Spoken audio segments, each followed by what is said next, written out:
Always gotta start with the intro.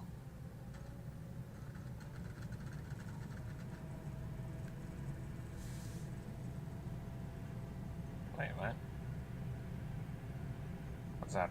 What's happening? It's only showing the... Okay, that was weird.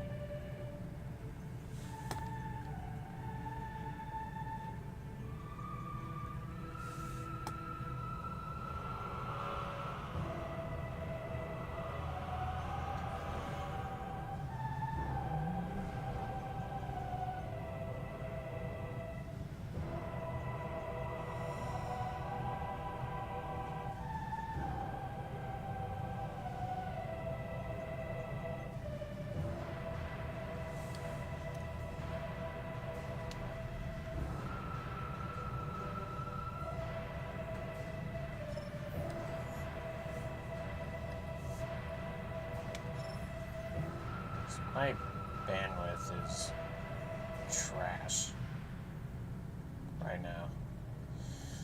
Hopefully that won't be too much of a problem. Back to my internet.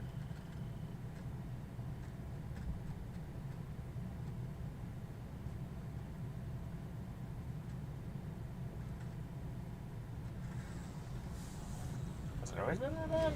I don't think so.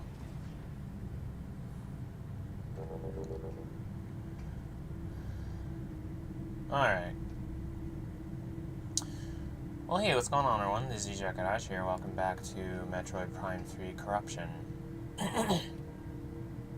We are just now setting down... we're just now beginning to explore Pyre Homeworld, and I just fell off the edge. How embarrassing.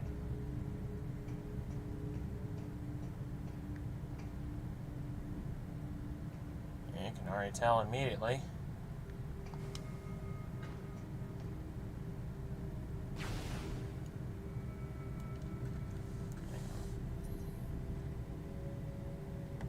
Just realized the way my OBS is set up, I can't see my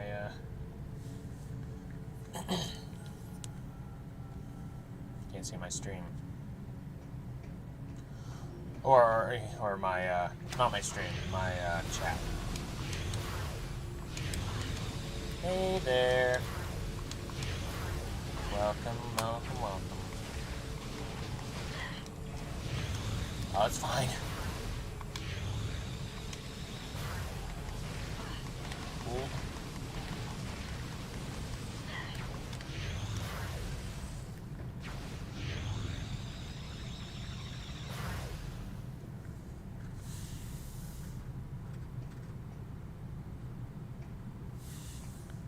Okay.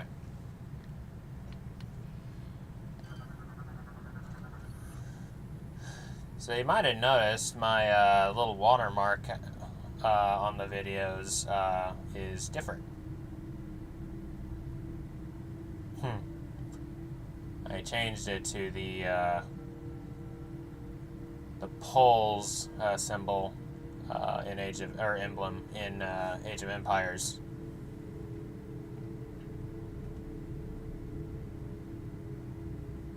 Which is funny because in Age of Empires, or okay, the sound that plays in my intro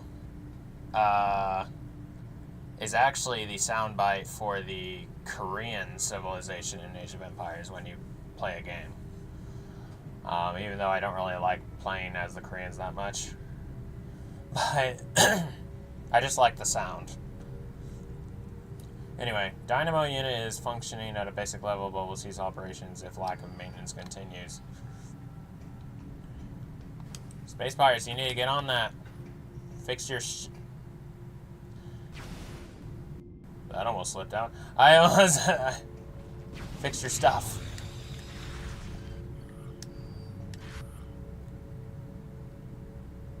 Oh. I already scanned the Remorse class turret.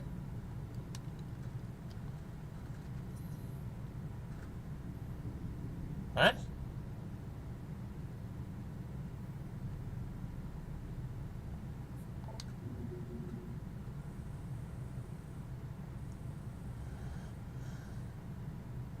Wait. That's... That's different. Yeah, that's...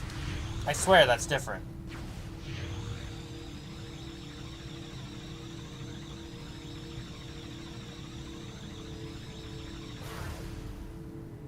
I swear it wasn't that way in the trilogy version. I swear there was a different turret you could scan right here. Like the red ones were the remorse turret, and the green ones actually had a different name. Huh. Interesting.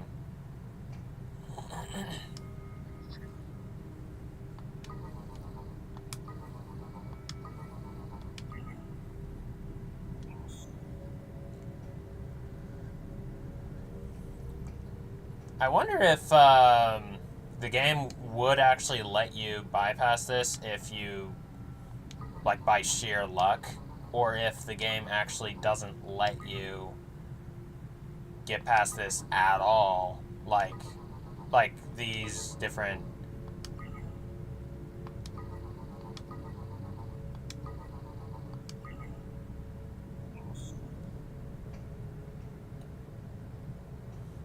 Wow, their entire planet is high. I do like the development of, like, the pirate, like, language and stuff. Also, oh wait, you can't see all of them yet, but there is a scan log here.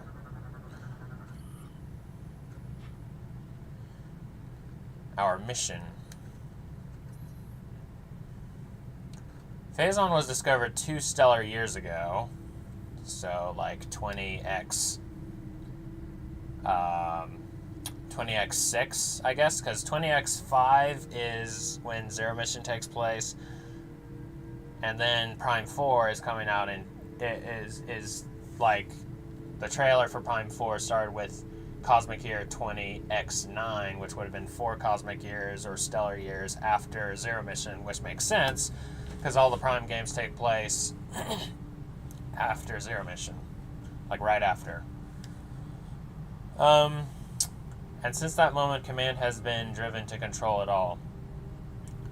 2 operations have been established at tremendous cost. Both have failed. Thanks to the accursed hunter, Samus Aran, her Federation, or accursed, her Federation allies now move to secure what little Phazon remains on the planet Aether. This we cannot allow. We, the crew of the battleship Colossus, swear to take that Phazon or die trying.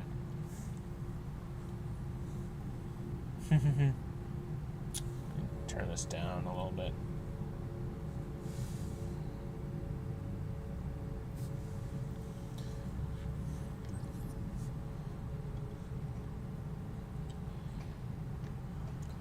Aether mentioned. Let's see.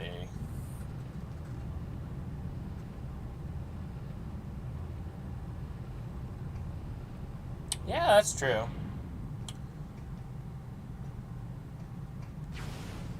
It's just a matter of, how long would that take? It all depends. It's just a pure...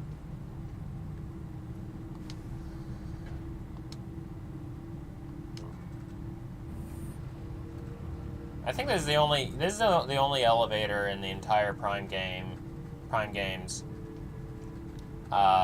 where you pick where you go.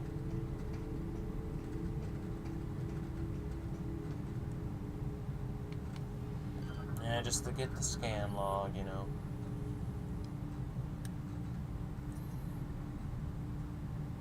Ah, yes, I remember this. Space pirate doors are based on stolen Federation technology. They all include low-level energy. Okay, yep.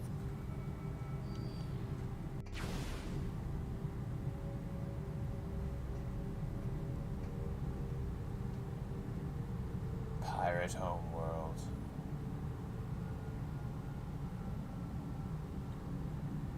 Did somebody hear a door open? Just imagining that they, like, say that or something.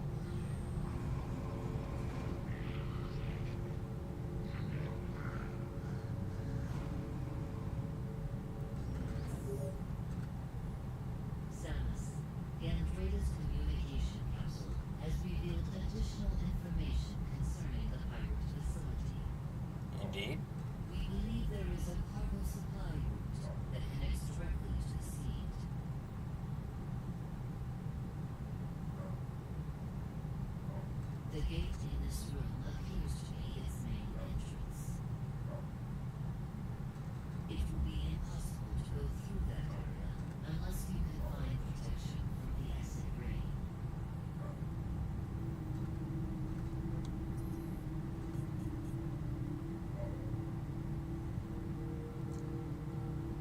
Alright, Milo, shut up.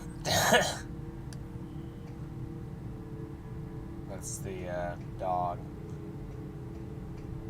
And in case you're wondering why I always refer to him as the dog and not my dog, is because he's not my dog, and he frankly won't be my dog. He is actually my late landlord's dog, now my landlady's dog.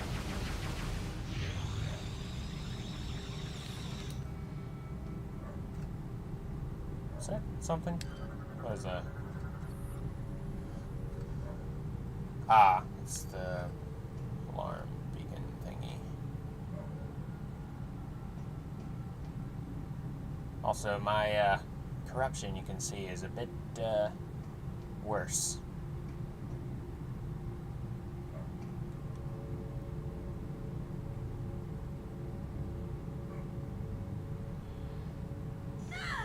Oh, shoot.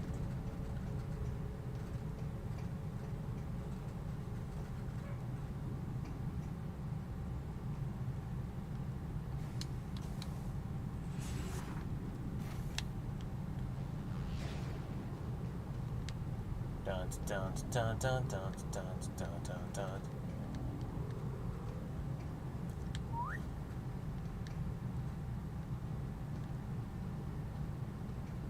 Now that's a lot of numbers. Anyway.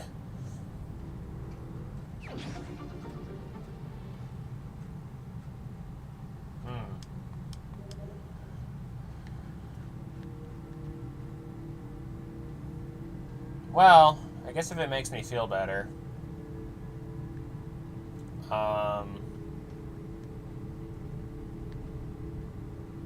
I should just do a stream, you know, where I just try and crack a code without the X-ray visor.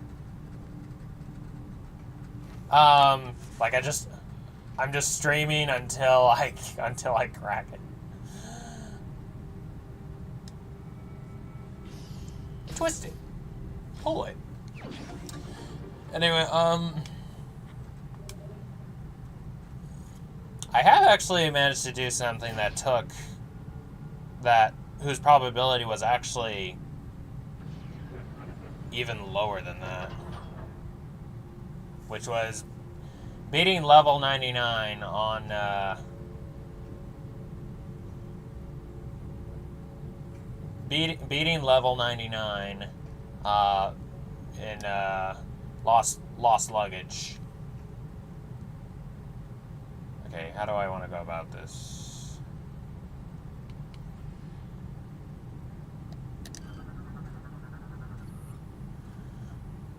Pirate surveillance drone scans for intruders and activates alarm system if hostilities are detected.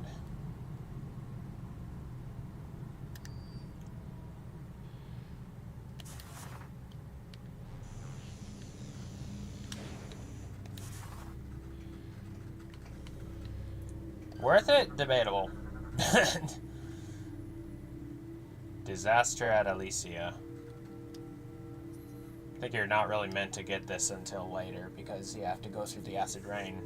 This is actually one that I couldn't find for a good while. The March of the Hunter continues.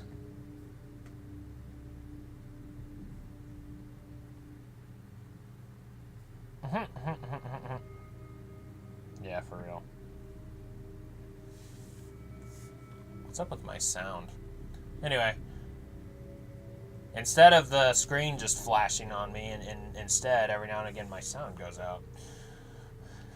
The March of the Hunter continues, much to our dismay. She has smashed our line at Elysia, taken down Commander Gore in the process. The accursed Elysian machines were no match for Aaron's guns, and now the Federation has control of their spy station once again.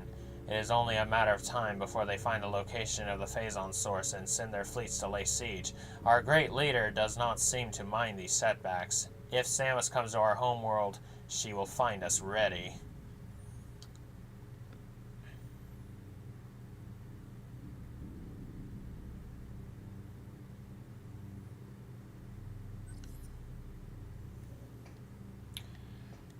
Insert John Cena quote here. Yeah, it's not going out that drastically. Oh hey, I didn't know I could go in these little playground observation things, but insert John Cena quote here. Are you sure about that?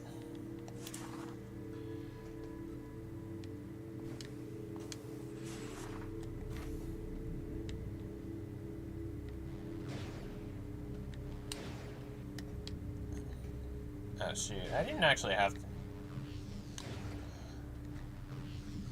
Are you ready? I'm ready! How about you? Anyway,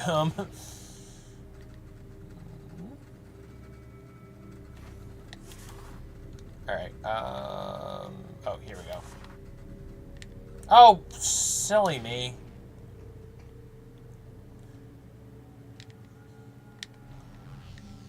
Silly me, I could have just gone here. But I didn't for some reason.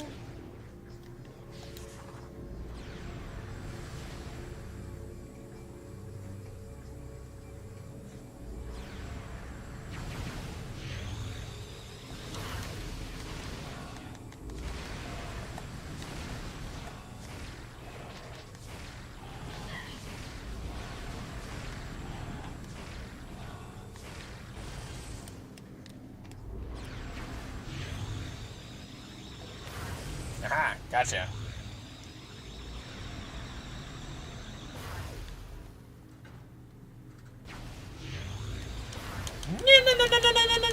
Ah, fiddlesticks.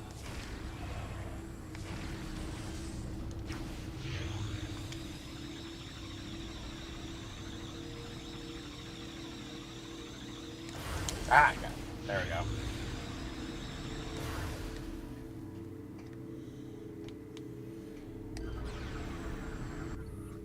Energy is being distributed at regular intervals throughout the facility from this generator. Indeed. Yeah, the entire planet is being transformed into Phazon as well. Or, you know, indeed. Dun dun dun dun dun. Boy, that pirate is really out of it, apparently. Nobody sees something unusual happening around here?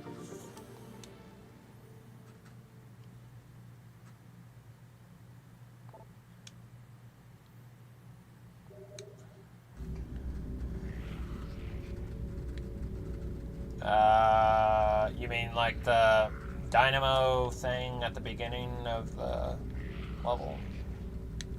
Or whatever. Wait.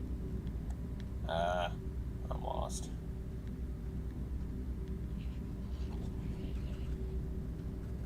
Oh, okay, there we go. Hey, Nano. Welcome, welcome.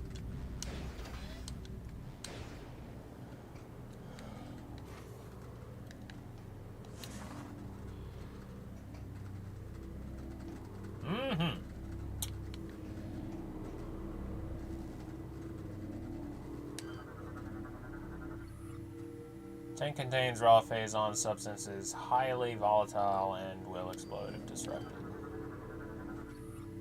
Control terminal operates the conveyor system, unable to operate with standard visors.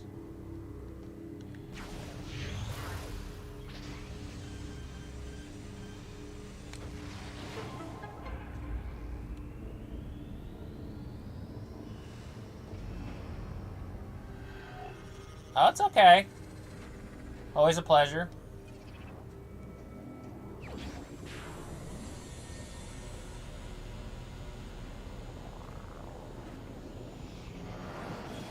Mon ami.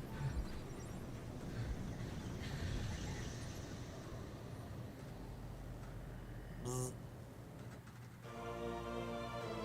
It's like a sort of fourth wall break for some reason.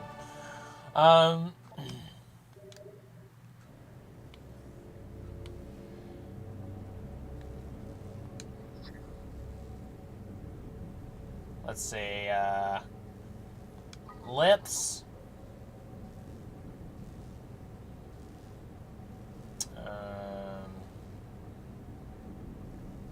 Rib. Where's that one? Rib. Claw. Rib cage. Ring.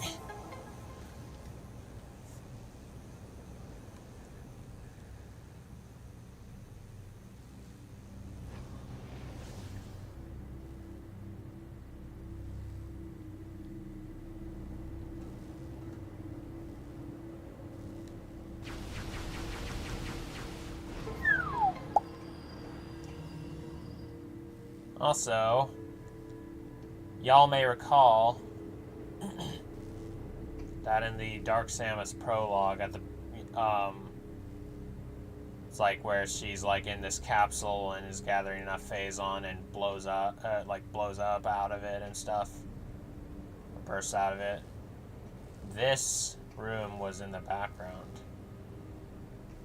It was darker, the lighting was darker, but yeah, same room.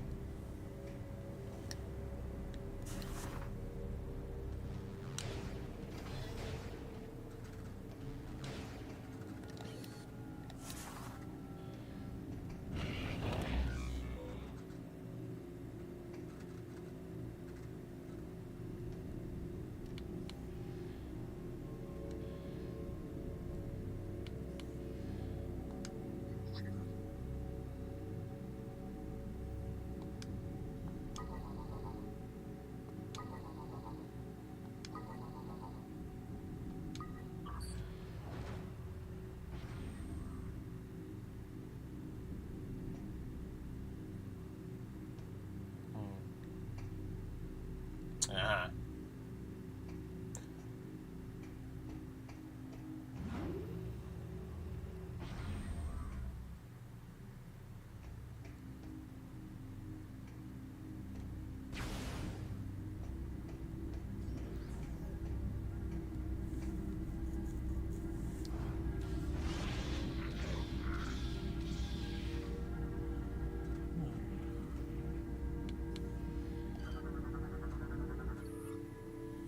This generator contains 3 energy cores that supply power to the planet's defense field.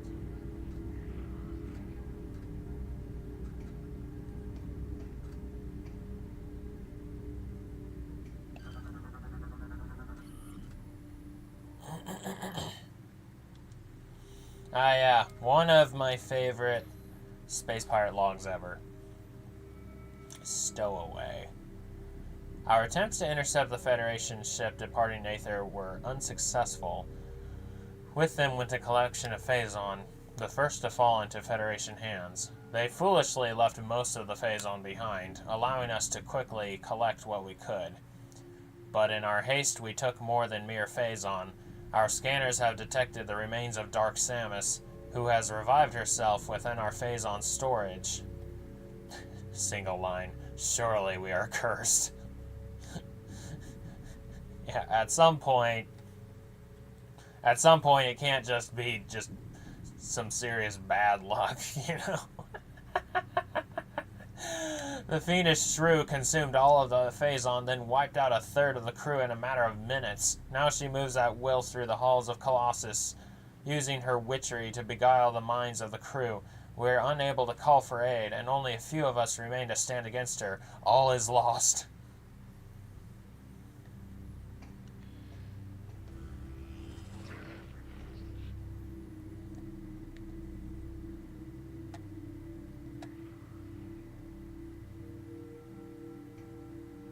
Cool little alphabet.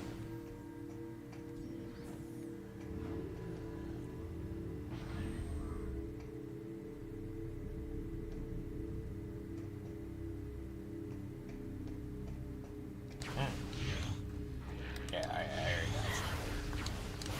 So they're immune to missiles for the moment.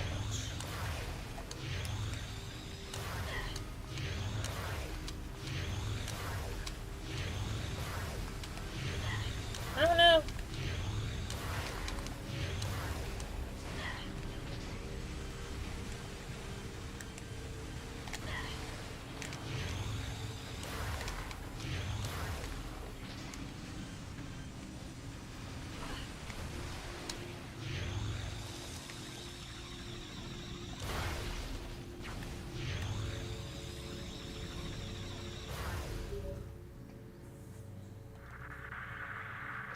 Station Trooper NZG-41. Can anyone read me over?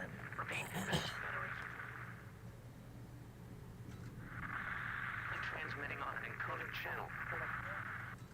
I was taken prisoner during the attack on Norian, but I managed to escape.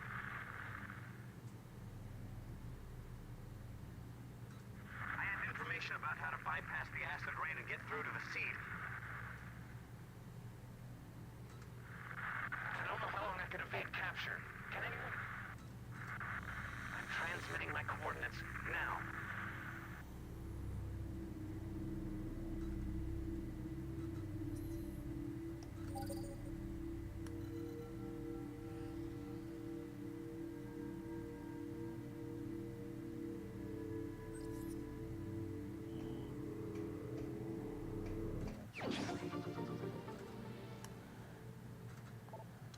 Intriguing.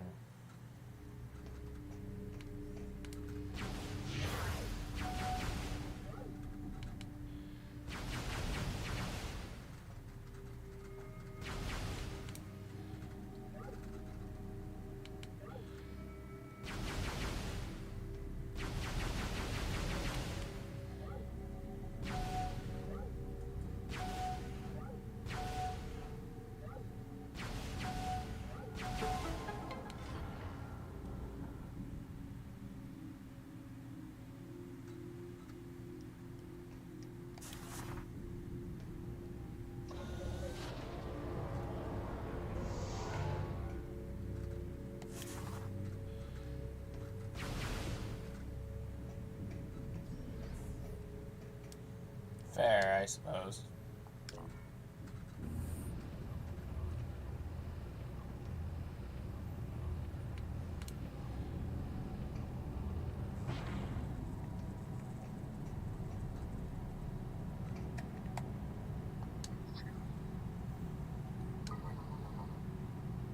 So this is actually an instance, like, in Primes 1 and 2, you don't actually need to download the maps. But because your ship, you require your ship to navigate, and your ship requires coordinates, in this game you are actually required to download the map.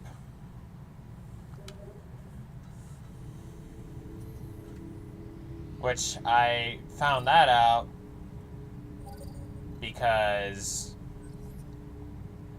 I found that out when I tried to leave and go to where the trooper was. But nothing doing.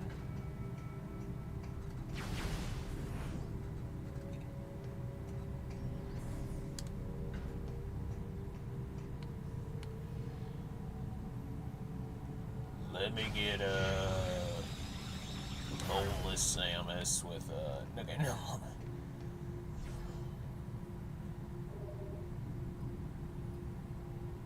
Her bones?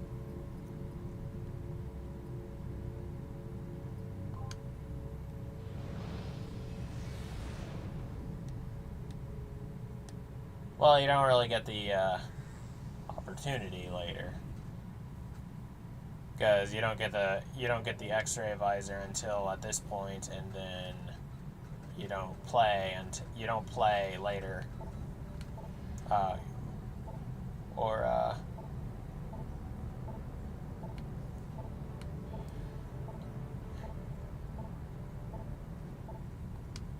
you don't play after losing or being rid of the Phazon corruption.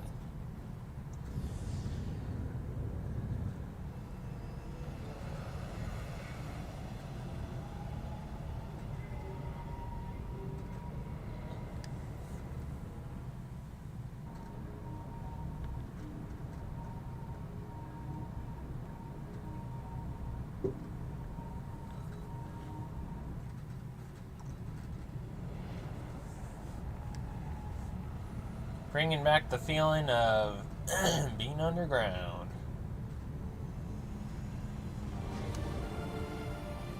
Because, you know, we are underground.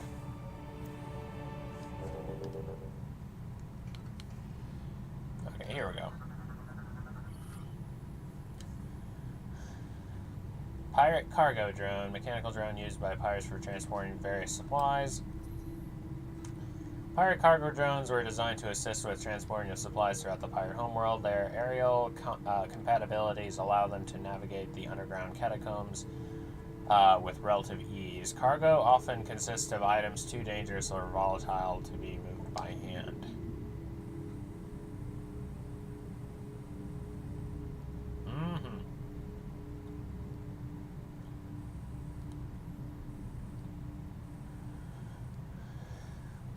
No, it's the X-ray visor. The dark visor is only in Prime 2. Heavy phazon canisters are made from durable metals vulnerable to heavy weapons fire. Heavy phazon canisters, these are made and reinforced with durable metals. Only a strong impact will destroy them.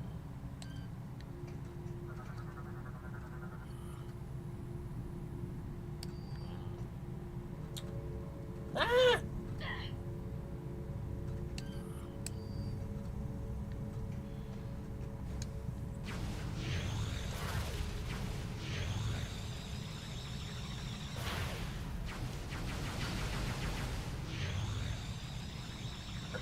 Really?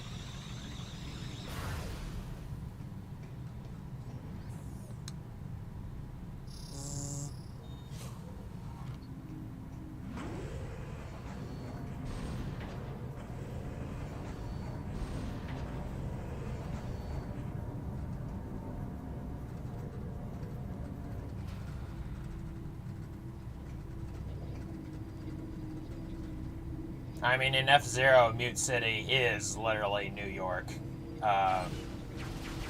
Like it says, once called New York. Yeah.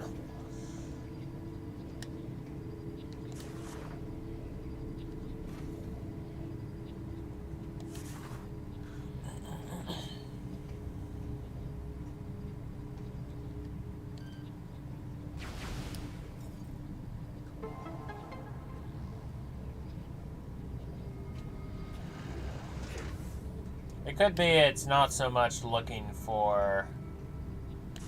Like, assuming that it's just looking for a creature with phazon in it. Which may be the case. Assuming that's not the case, it may be just so just a random bozo critter isn't gonna accidentally activate it on its own.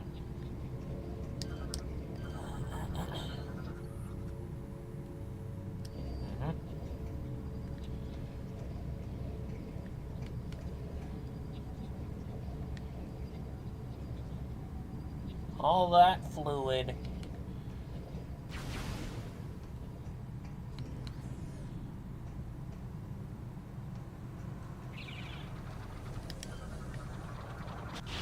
No! Dang it all. I was so close. Hang on.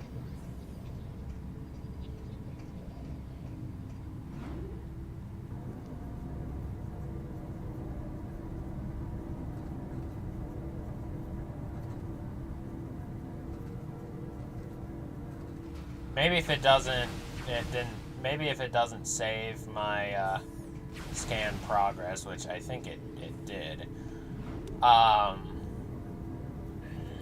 then I'll just step backwards before they start charging, so it'll take longer for them to detonate.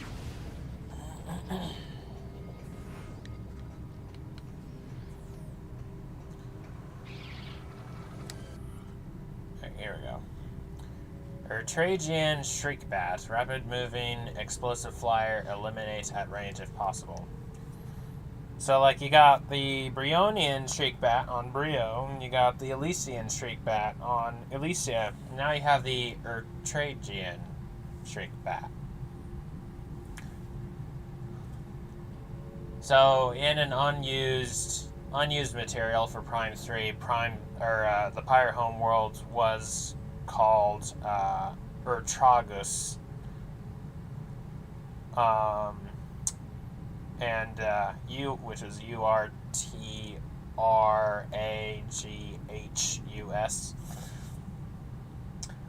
Which is why in my Metroid Risk, I call it Pirate Homeworld, but then I also put in parentheses, or Traghus. Anyway, Ertragian streakbats are fiercely territorial insectoids. Insectoids? Since when have they been... What? Huh. Interesting. And will dive bomb anything that wanders near. This attack is fatal for the streakbat as the impact sets off a discharge of thermal energy because of their high internal temperatures. They tend to seek cool climates to dwell in. They have come to seek shelter inside the many pirate facilities located on the pirate homeworld. Guess I just forgot.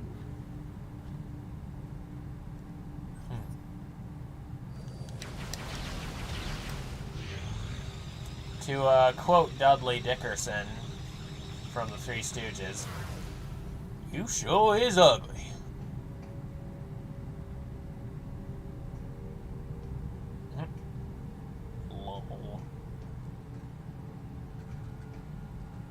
Oh yeah, we're about to run into the Phazon grubs.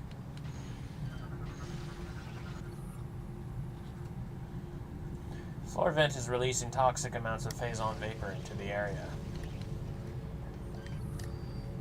Ooh, it's the grubs.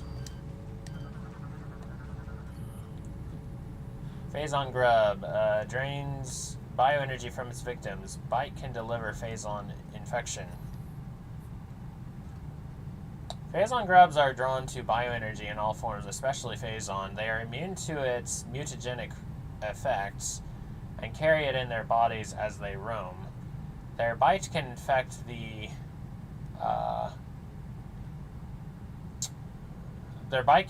victim with Phazon corruption, making them plague bearers of a sort.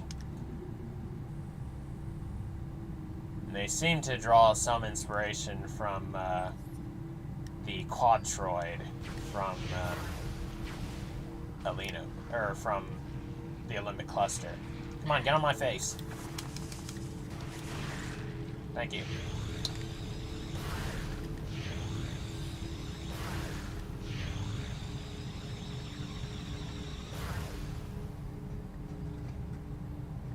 Oh yeah, there's this huge giant fish thing.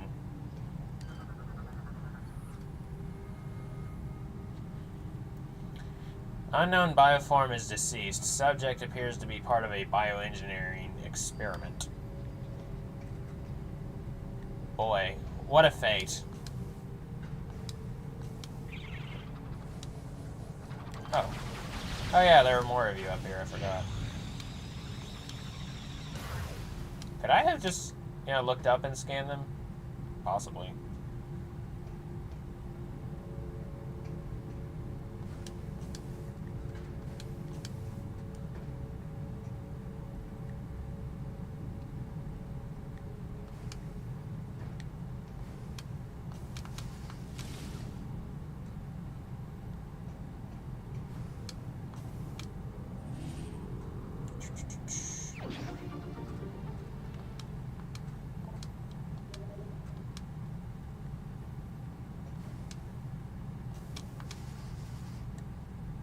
Go.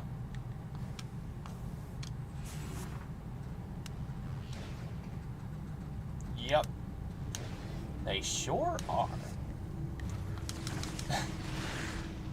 Something I'm thinking of is like this one... Now when I think of this one pirate log from the first Prime, where it's like, report all Phazon mutations or whatever to command or whatever. It's like all units with useful mutations will be given extra rations and like privileges or elite privileges or whatever. Now all I can think of is, how would you like to make $60 cash?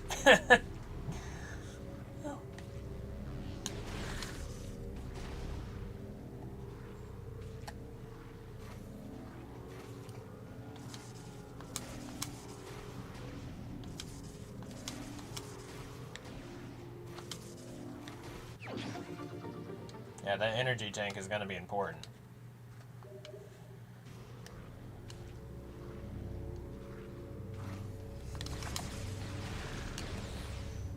Matter of fact, given that I am going to try to defeat Gandrayda without hyper mode,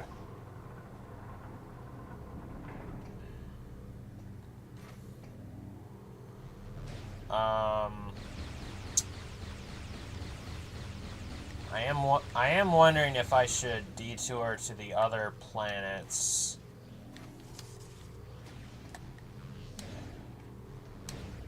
Or other places to try and find more energy tanks. I do have a good supply, but I am a bit concerned. Let's see, I don't remember if this is actually the way out or if the other way is the way out. Oh, this is the way out.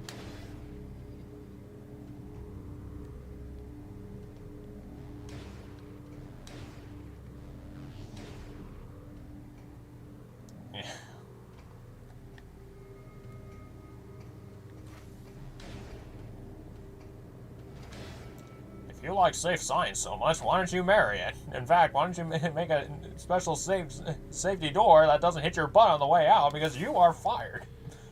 Not you, test subject. You're doing fine. Eventually I'll play Portal 2 and I'll get to hear all of those quotes again.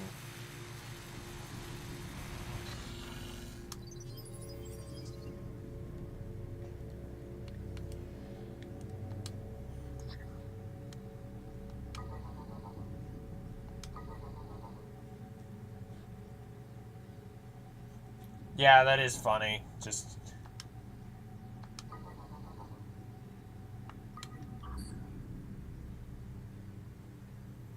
I love how these pirate characters just look like some kind of skeletal structure, or just some kind of bone.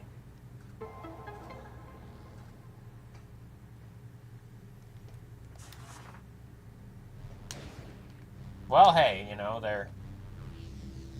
they gotta do their Jolly Roger stuff some way, shape, or form.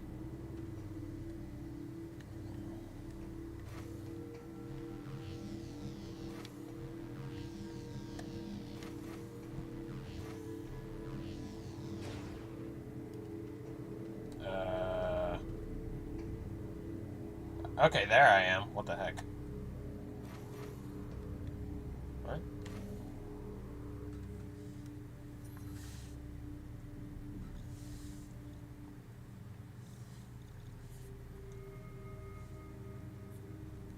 Okay, this is an unusual problem.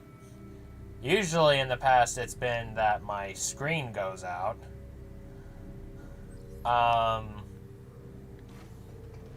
But now it's my... Now it's my sound going out periodically. That's weird. Hey!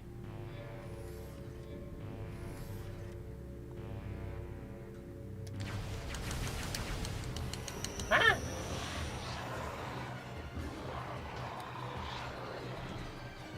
Hello, Mario. Commando pirate. Oh, there it goes.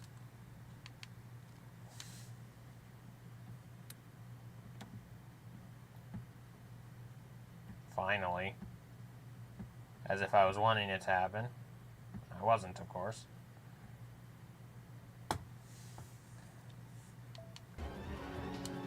Commando pirate. Assault armor composed of phase light. Able to cloak and teleport. Command pirates use the best gear available. Only beams of the highest temperature can penetrate the layer of phazon in its armor suit. All of the weaponry is powered by phazon. Each commando has a combat cloaking field, along with boost thrusters and a personal teleporter. The phazite armor they wear makes them extremely resistant to damage in combat.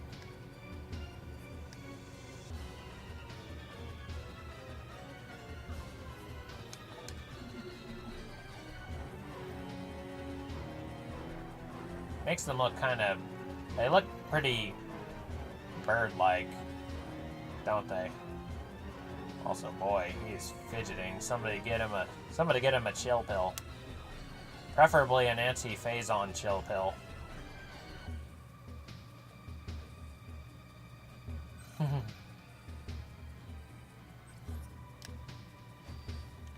There's like a specific kind of bird I'm thinking of that he reminded me of. Or maybe it's actually a character I'm thinking of, like maybe a specific Chozo character. I think it's Platinum Chest. He has a head like that, kinda. Ah. I don't even need Phazon to deal with the likes of you.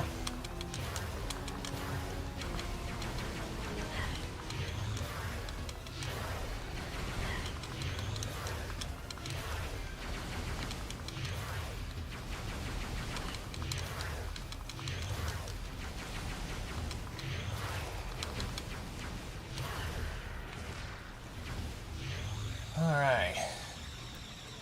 And all the times I've played this game, not once have I ever been able to take out both beacons at the same time. And I am wondering if I did manage to do that, then I would actually prevent the commandos from coming in. I don't know if that's what would have happened, but, you know, it's a guess.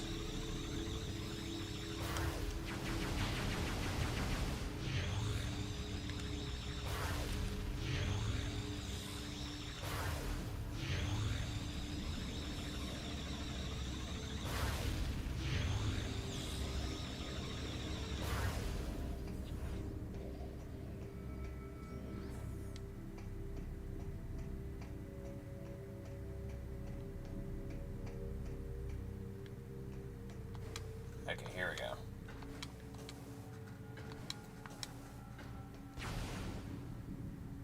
Oh yeah. This is where there are some cheeky lasers.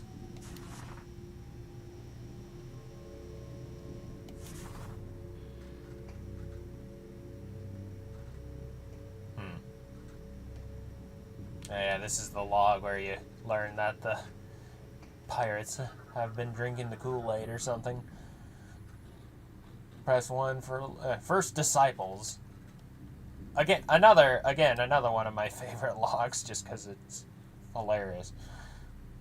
Our struggles have ended. She has shown us the error of our ways. The way is now clear. All previous vows of fealty have been forsworn. We now pledge sole allegiance to our liberator, the Great One, Dark Samus.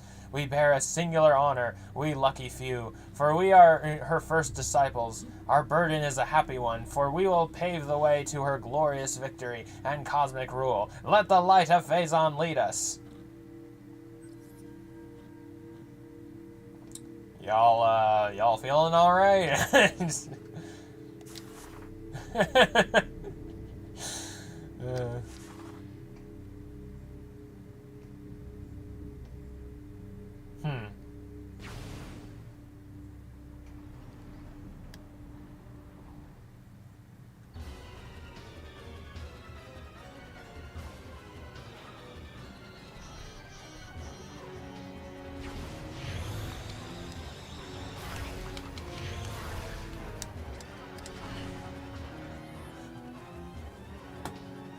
Alright, I know everything else about you already. No need.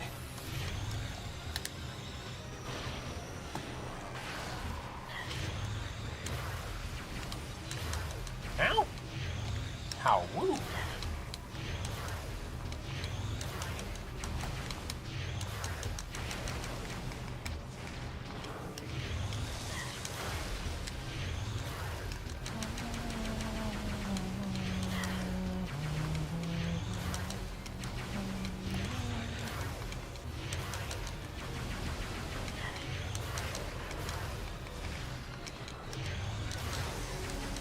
Wait, hang on. Shoot me. Ah, never mind. Wanted to see if he would, like, shatter his own trooper or something.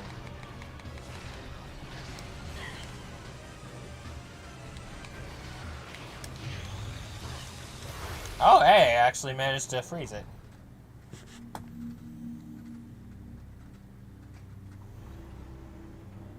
Oh. You've been drinking too much Phazon lately, haven't you?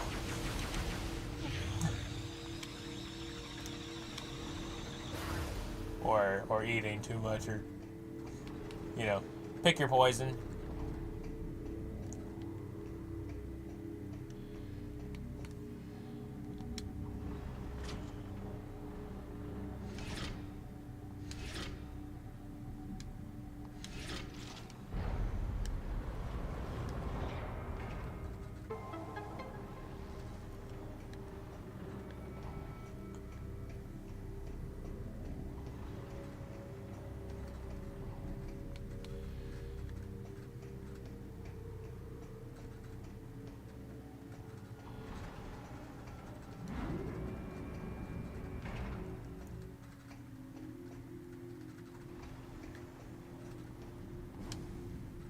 Fleeced? What happens if I do this in...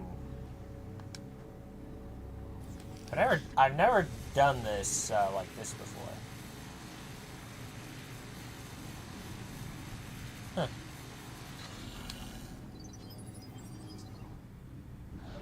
Interesting. Yeah, I've never welded with the X-ray visor.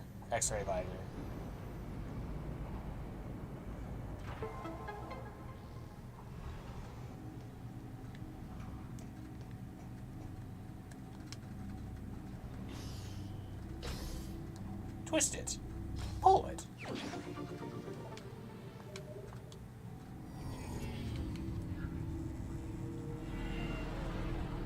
Oh, there, my bandwidth has fixed. Or has been resolved.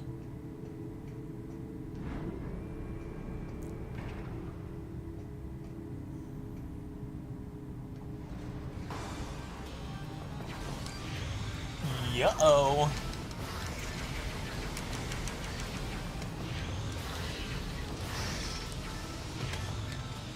You know, one of these days I'll do like a little ode to Prime 3, and it'll be like I'm just doing a montage of all the different things you use the Wii remote for. And except I'll put the bop it like sequence over everything. Twist it, pull it, spin it, pop it.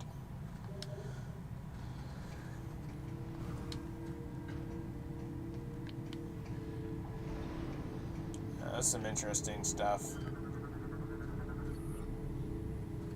Observations on Metroids native to different planets display subtle variations in biological processes.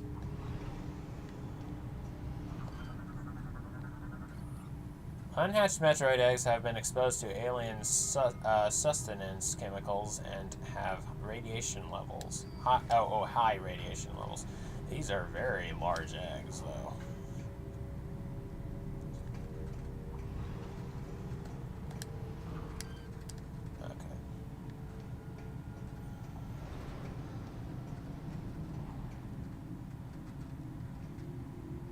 It's a Metroid without its membrane.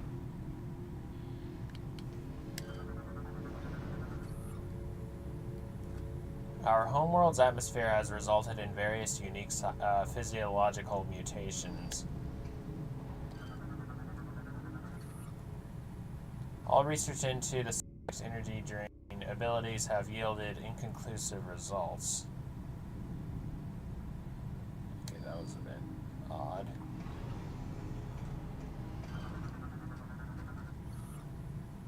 SR-388 specimen. Newly discovered strain has been delivered to the main science center.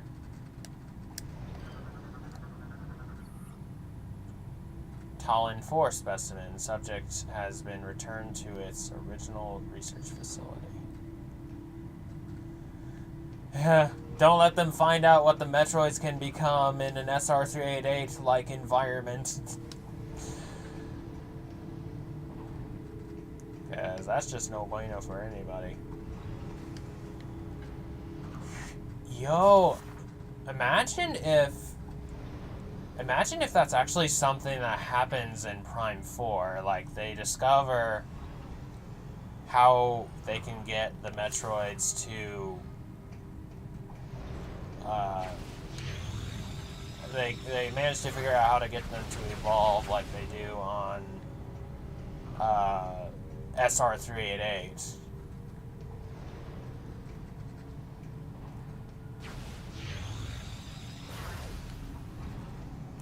It's easier to see the things with the X-ray visor.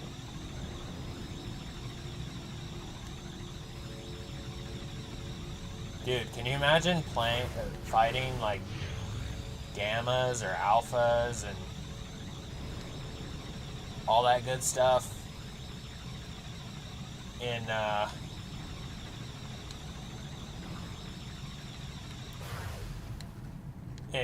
Prime game?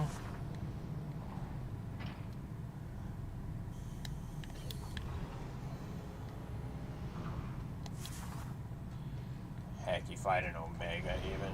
Jeez.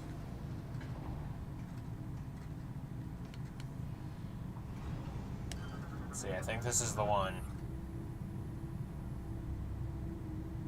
Well, they have the Queen Metroid.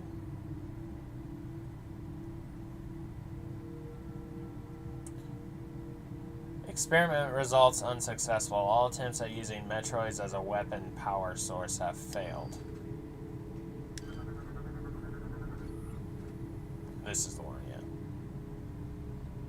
Experiment status report update. Metroid Project Dread is nearing the final stages of completion.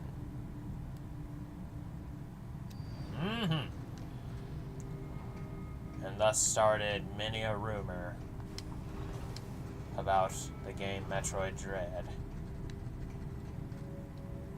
Though I think that was something...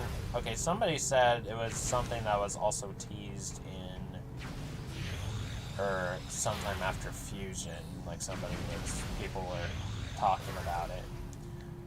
But like that was... From what I understand, that actually isn't an official, like, hey, working on Dread or whatever. Like, somebody just leaked that or whatever.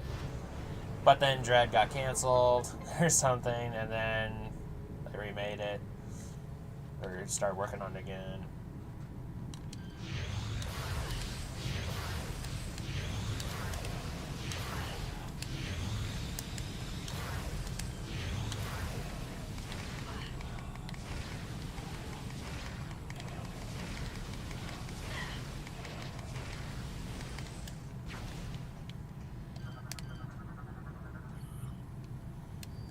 Not you, the little guy. There we go. Puffer mine.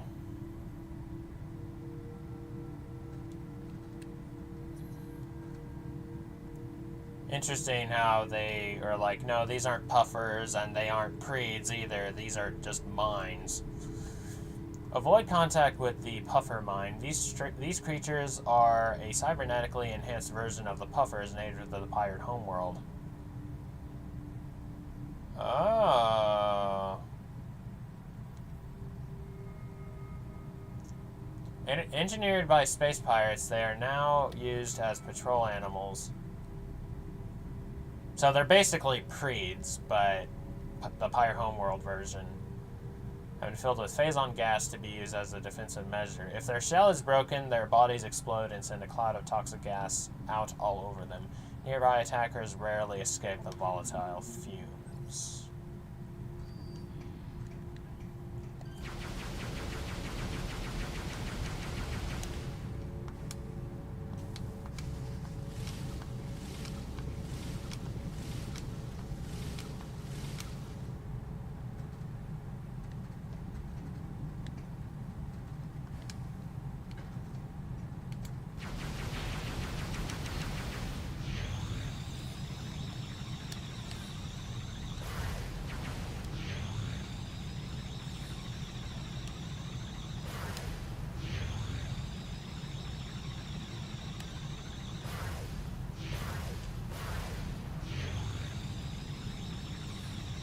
just keep farming this if I want to.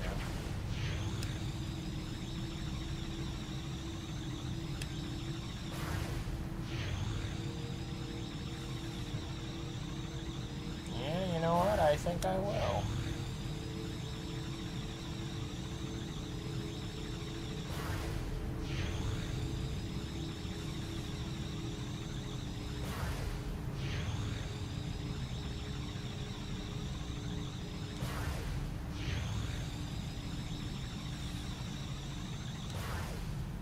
Especially since like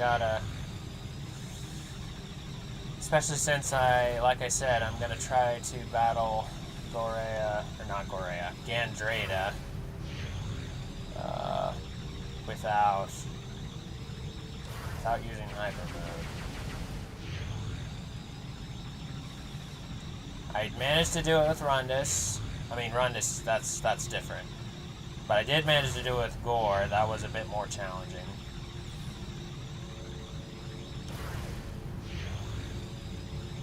Gandrayda is going to be challenging. Thankfully, like the other two, Gandrayda doesn't engage hyper mode herself until the final stages, or the final phase. So,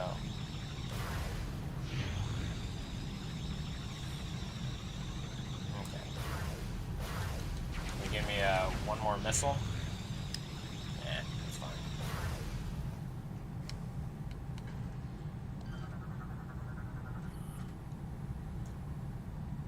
Entry. The source discovered.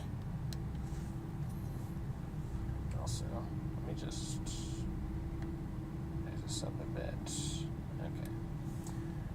After our liberation, she left us adrift. We thought this a test of our loyalty, and so we endured. Some said she abandoned us. They were promptly shot. Disciples do not doubt their leader. When she returned, it was on the back of a titanic starborn beast. As we groveled in awe, she ordered us to follow the beast through a rift in space, a wormhole. Some refused to follow, afraid of the unknown. They too were shot. Disciples must be fearless. Once through the rift, we saw a singular wonder. Phase, the source of all Phazon in the cosmos. Phase, the home of our glorious leader.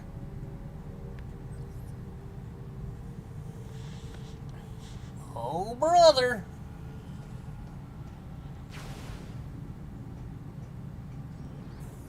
Yeah, you guys in some kind of cult. I mean, you don't say, right?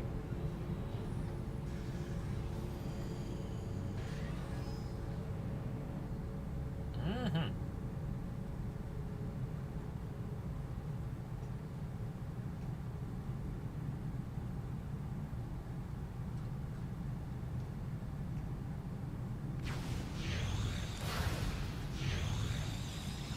Not health. I'm actually good on health. No!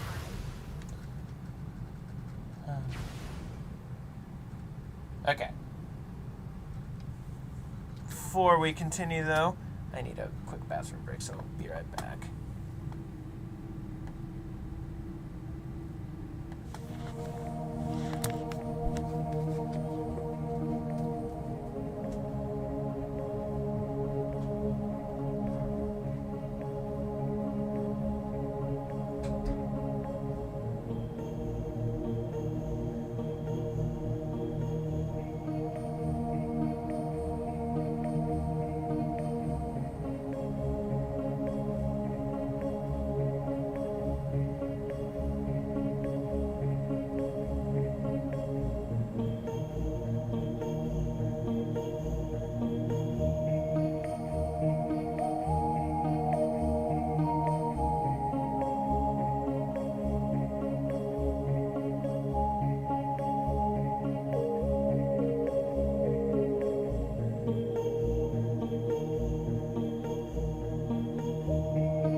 I mean, they're sort of mind controlled. They're not entirely mind controlled, as we saw, because it said some doubted or some thought that she had left them, and then others refused to follow.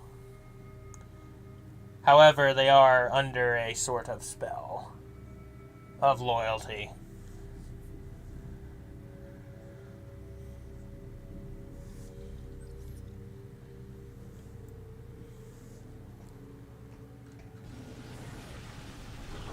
Oop.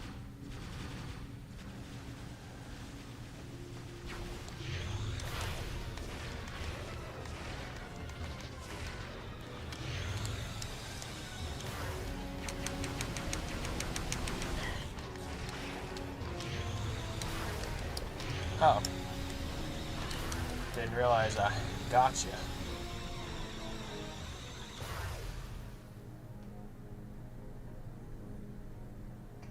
Samus, thank the stars it's you. I thought I was a dead man. I think I can help you get to the seed. As I'm sure you know, the path to the seed entrance is exposed to the acid rain. Mm-hmm. However, I've seen the pirates using a special suit shield that protects them from the elements. If you can acquire one of these shield units, you could probably make it to the seed. Lucky for you, I've seen where they make these devices. Here are the coordinates. Something kind of off in the way you're talking there, bud.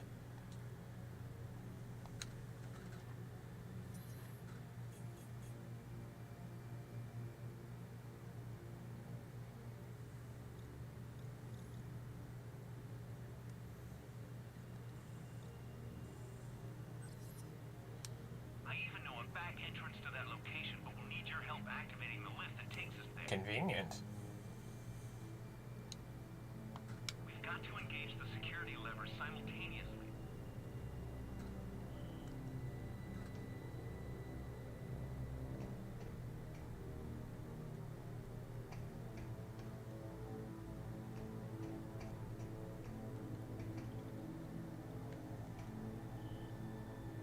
We've got to engage the security levers simultaneously. Aren't there, little things I can shoot for resources? This is locked, right? Yeah, it is. I thought there were some barrels, or...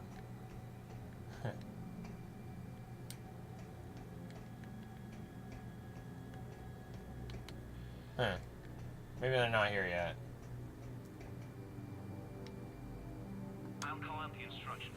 We must synchronize our movements or the security claims won't release. Are you ready? Mm-hmm. Pull. Twist. Push. Pull it. Just pop it. Let's get going.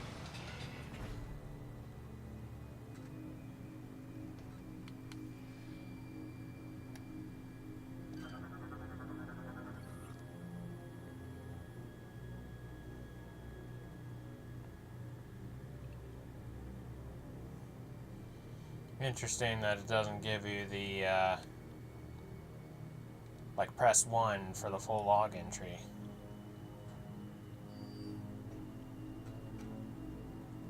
Isn't it?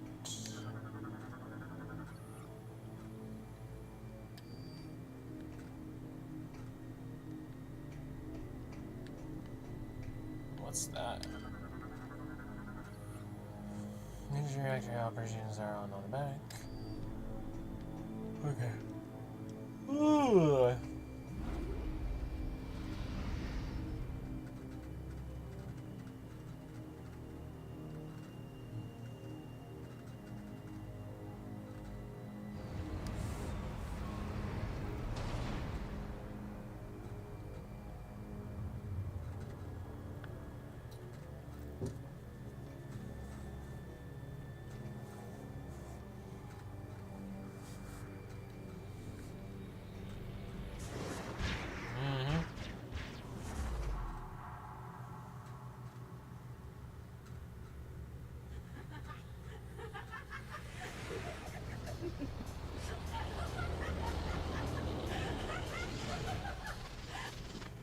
You know, you should never trust strangers, Sammy.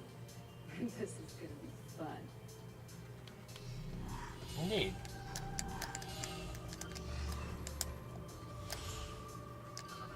Can you hold still for a second? Ah, no fair!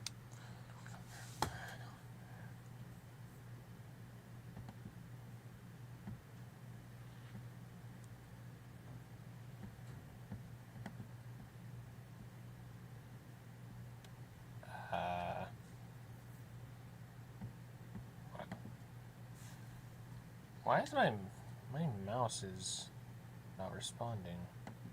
What's happening? Sorry, bear with me for a second, people.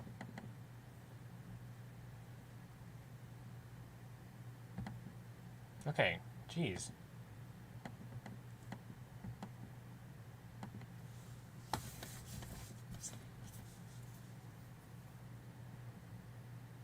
Huh.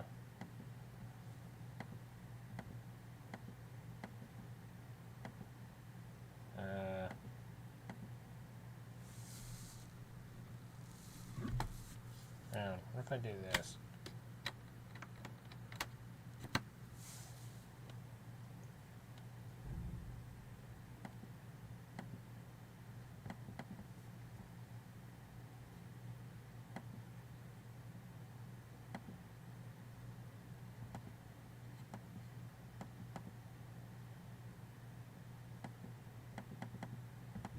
Yeah.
Hang on, we're just gonna have to shut the... My OBS is acting weird right now.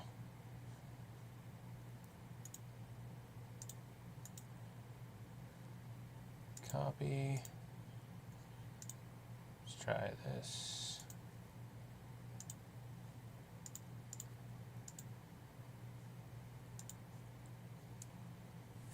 Actually, we may not have to.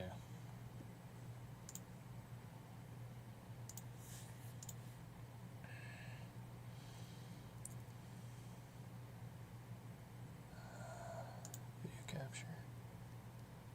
Whoa. What in the world?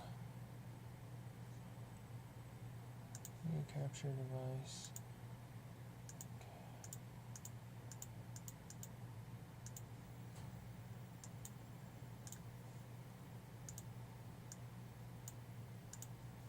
Okay. Jeez Louise.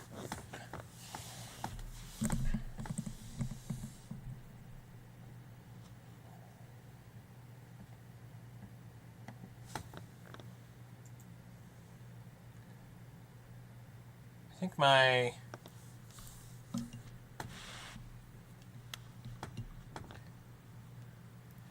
Sorry about that. Experiencing a weird technical glitch. I don't know what was going on. Okay, there we go. Morphology, Gandrayda, metamorphic bioform, able to mimic numerous enemy units in battle.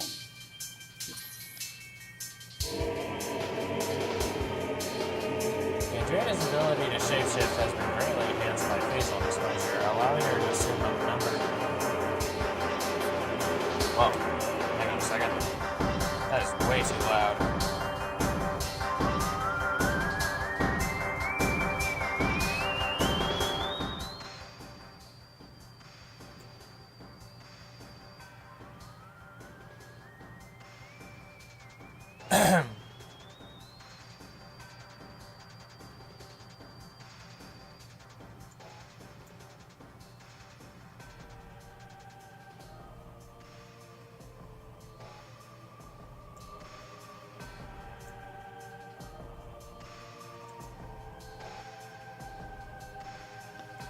Okay.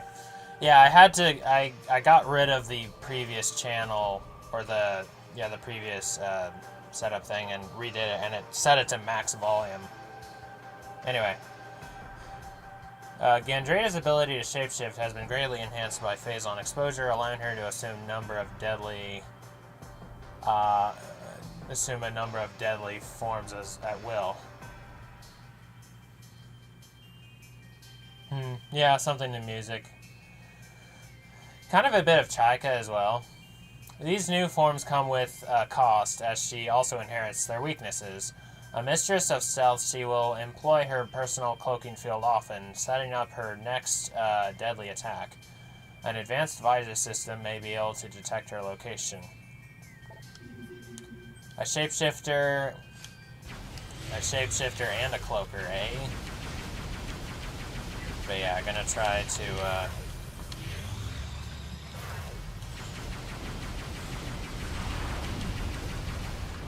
Berserker Knight.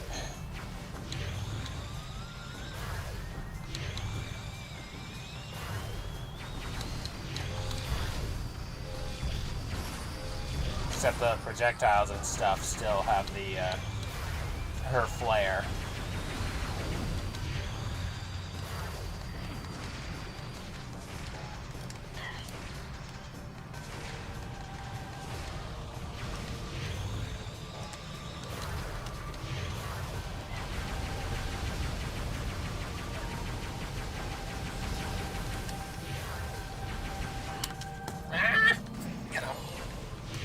Get off of me.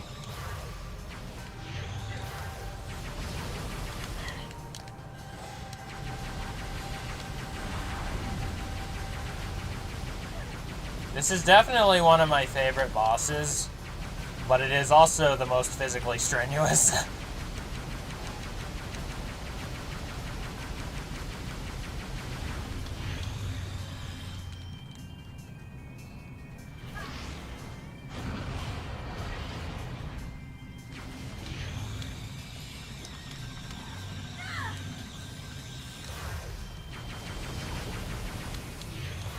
Yeah, it's like the there's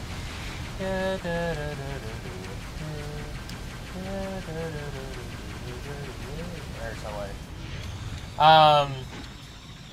Where'd you go? Oh, there you go. Ah, real funny.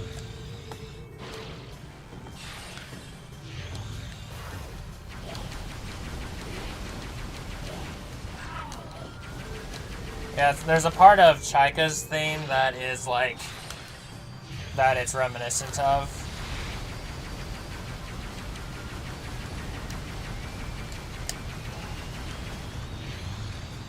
Where'd you go? Not you! Oh, hey. Oh, and gore, eh? How rude. Oh.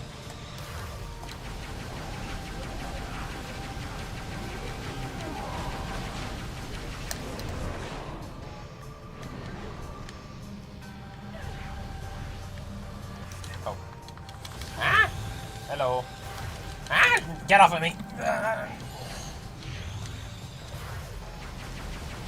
The problem with doing that is it kind of wrecks your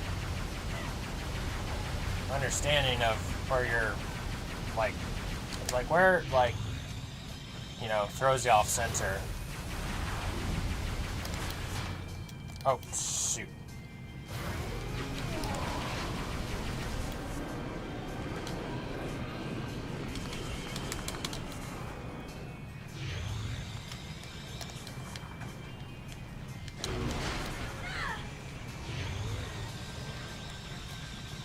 Hey, I got Gore's plasma beam now. What do you think about that?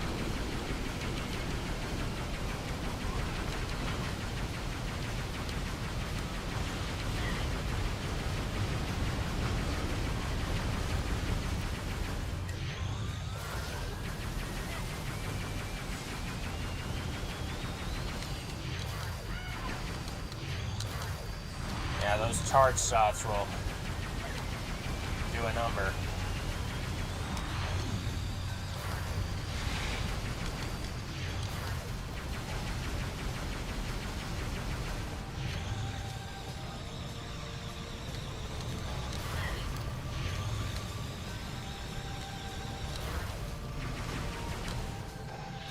Ah! Oh, shoot. Fire versus ice.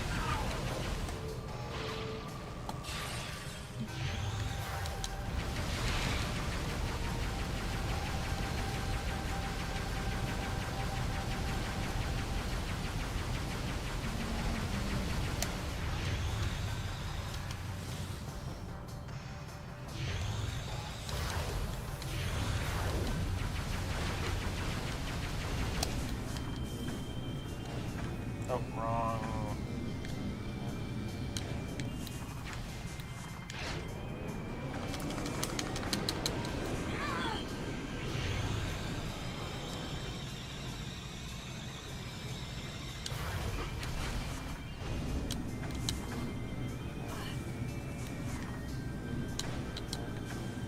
Dang it.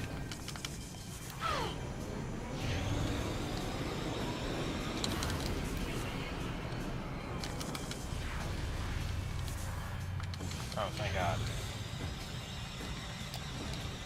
Ah! Really gotta recuperate and just like.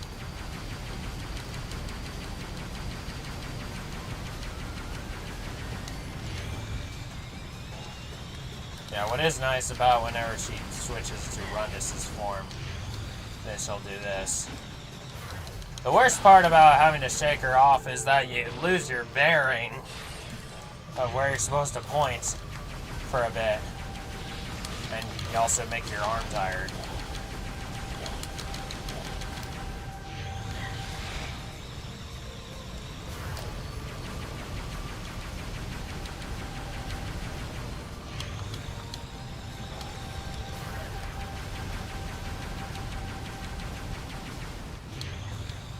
Ah, hello. Hey!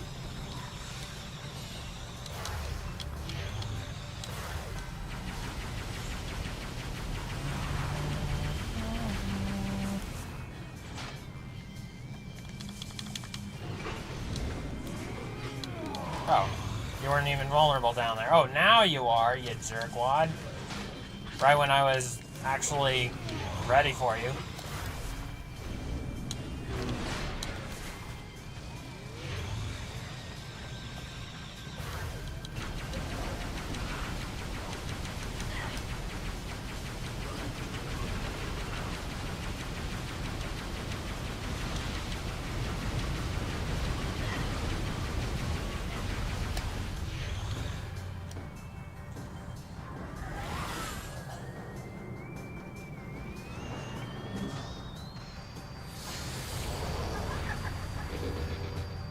Uh-huh.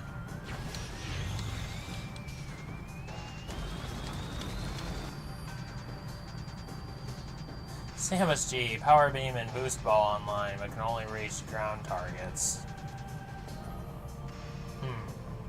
Shit.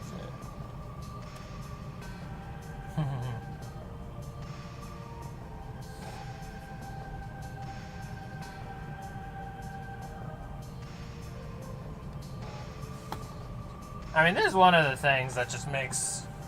I mean, Gandrayda is just a fun fight overall, just because of all the different things.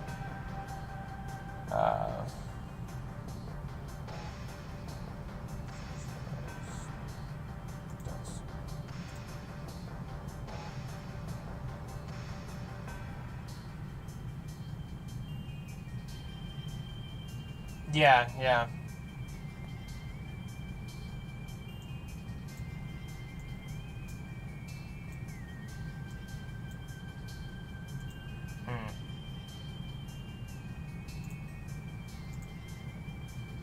Yeah, I heard the thing in Discord. Yeah.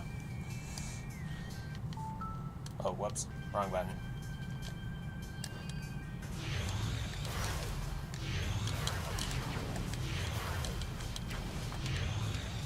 Got another doppelganger fight. Also, this is giving me memories of the Sanctuary Fortress duel with Dark Samus. Yeah, a while ago I noticed that similarity between Chaika and Gandrayda's thing, which makes sense because metamorphs and such.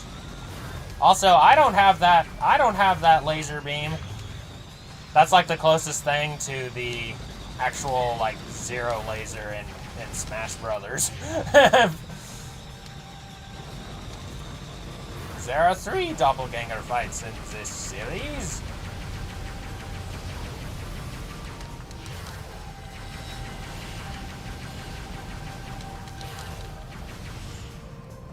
Yeah. I noticed the left window shows you, but the right shows her. Yeah, probably a reason for no teasing. Aha! Ah, yes.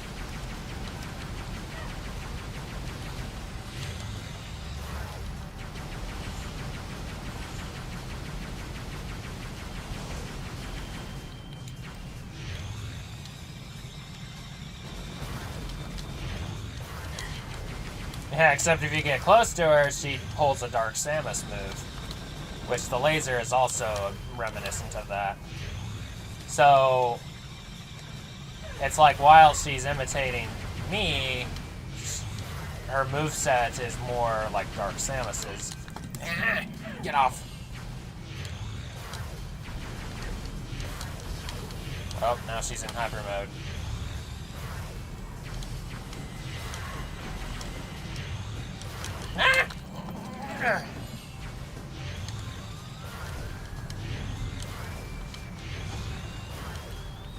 Learns from her mistress. You have done well, my apprentice. Ow.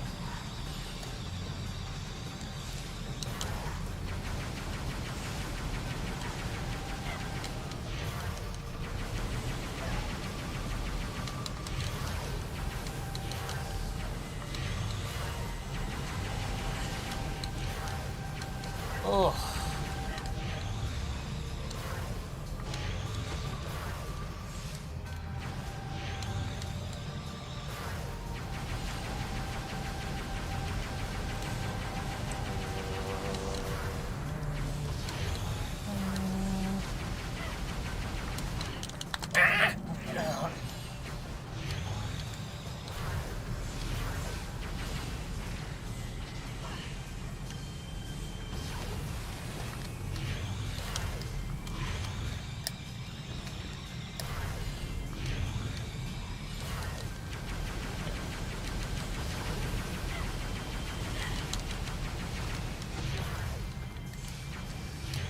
Actually, yeah, you can see where she's landing by the little sparkles and such. Aha! I think I did, actually. Yes, yeah. This fight was quite difficult in my Dark Hunter recordings, because I think I was trying to defeat her not only without hyper mode, but without X-ray visor, which boy oh boy.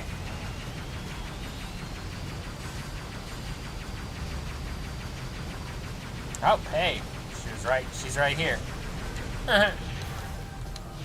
Found you.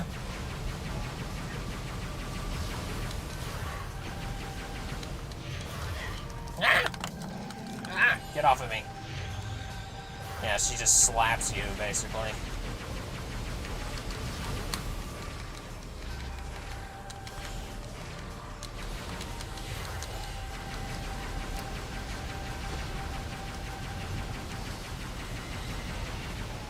Where are you? Marco Polo! Ah! Gotcha! Whew.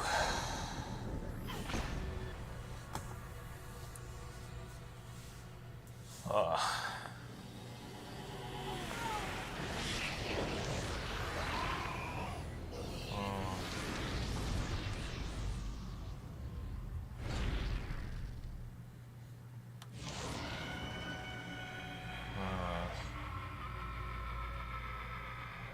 see Samus's eyes. She's...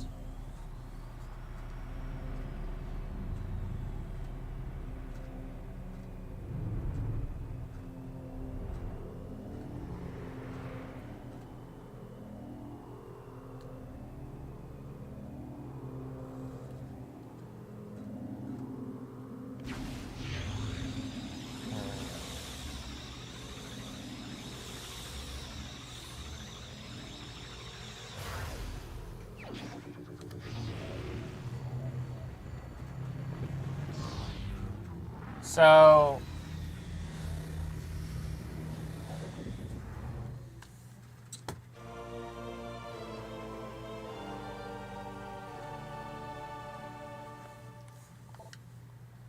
So, while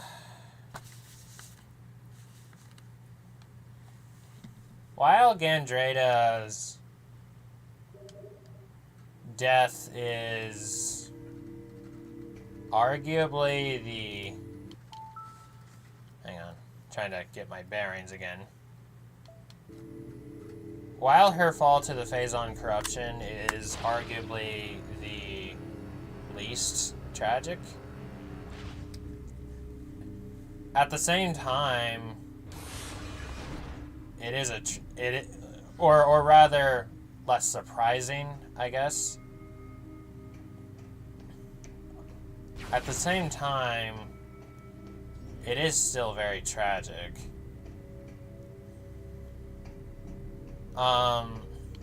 Partly just because, like, the way I see Gandrayda before she falls to the Phazon corruption, it's not so much... The way I see it, she's not so much evil or bad before even the Phazon corruption as she is a child, basically. Like, she's kind of comes off as one who's just not that mature. And her log says so as well. Like, says she's like, although her age is unknown, she's very...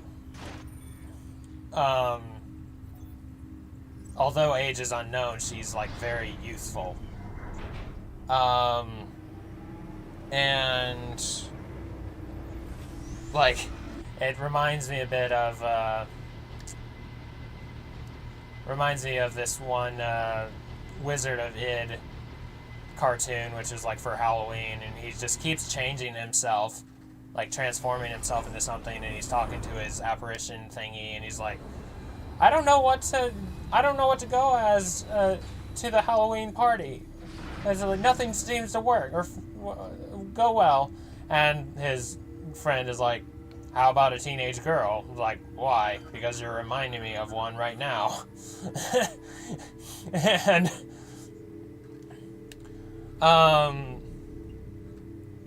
but like,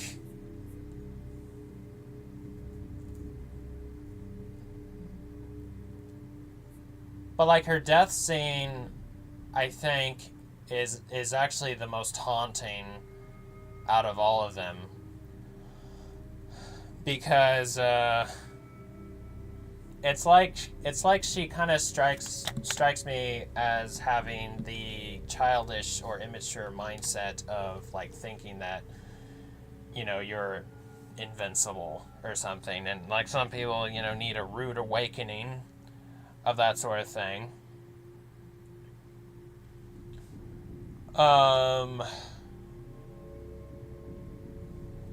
And it's like, you know, so it's like the horror of realizing that she's not. Like, she didn't... It's like Gandrayda seemingly didn't fear death before, or just had this overconfidence in herself and didn't fear death before, because as far as she was concerned, she was invincible, basically. And then just experiencing the terror, just knowing that she's not, actually. And she's actually terrified of death. and that comes out, I think, and it's like this desperation, like it shows her also just desperation at the end there, like her reaching out her hand, assuming Samus's form again, only this time it's now the PED Samus, the one we are. And it's like, you know, trying to invoke more pity or something, like, you know, just like, you know, the idea of saving oneself. It's like, hey, would you save yourself, then save me. But it could also be something interesting, like a subtle message, or a message she's sending Samus, like not only in a desperate plea to save her, but also a message, like not just metaphorically save yourself, but also save yourself, like don't let Dark Samus win. Which, if that is kind of what she's trying to communicate, then that, like, all the more adds to the tragedy of her death, and just her as a character. It's like she also has this air of arrogance to her, like Rundus does. It's just kind of more in a passive-aggressive, or, you know, like I'm overconfidence in oneself, which Rundus did also have overconfidence in himself, but, like, yeah. But yeah, anyway. 15th, why would she change anything? Yeah. Anyway. The Leviathan. Our leader provided us with great wisdom on many subjects, including the improvement of our mighty battleship Colossus. We followed her teachings and turned our vessel into a ship without peer, but more work remained. Dark Samus required a mighty flagship, one to strike terror in the hearts of her enemies.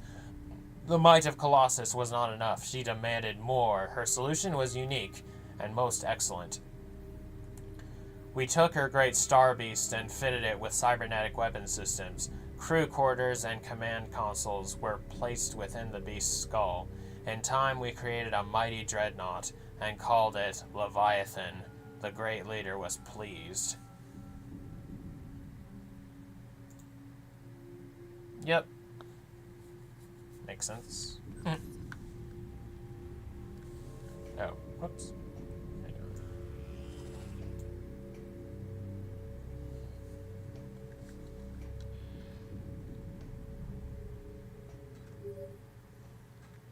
Samus, Unit 217 has discovered evidence of hidden Chozo artifacts on Skytown.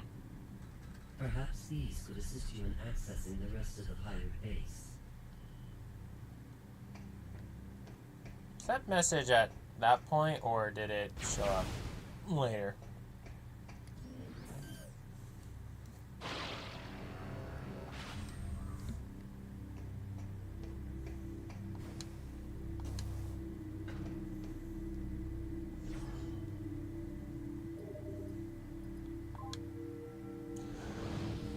I mean, yeah, he is kind of a... Yeah.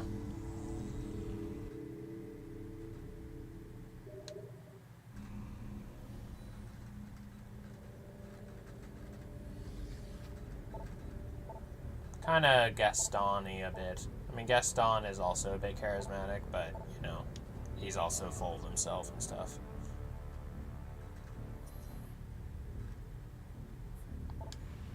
Back to Skytown it is.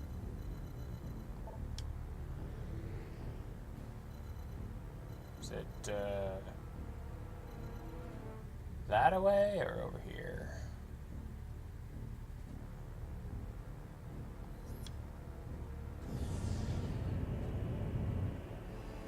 Oh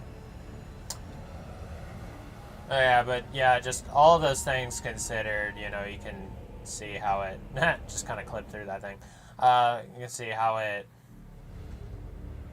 you know, part of why it like Gandrayda's death impacted Samus.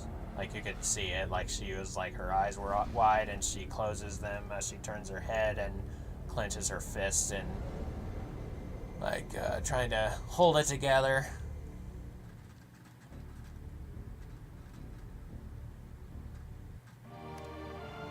Anyway.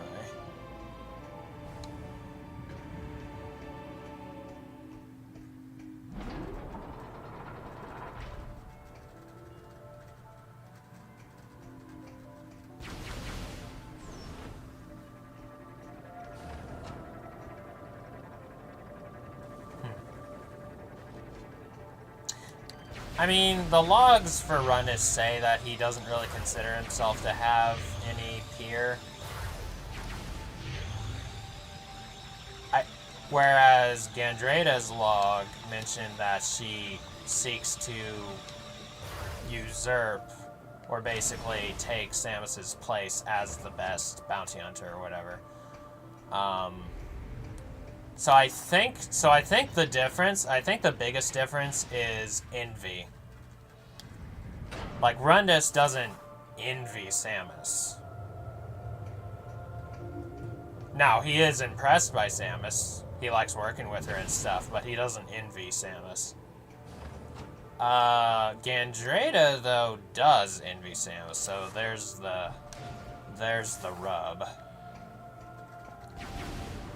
And of course, you know, when people envy, nothing good ever happens.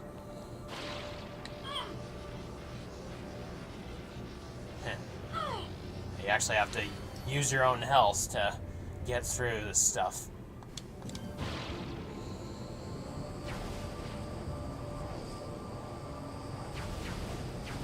Oh. Yeah, the doors actually break apart here, which is... yeah. It's falling apart!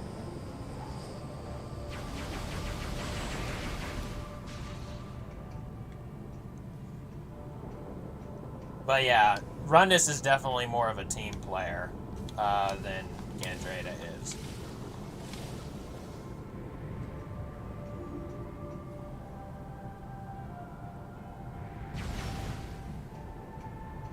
Wait. What was that?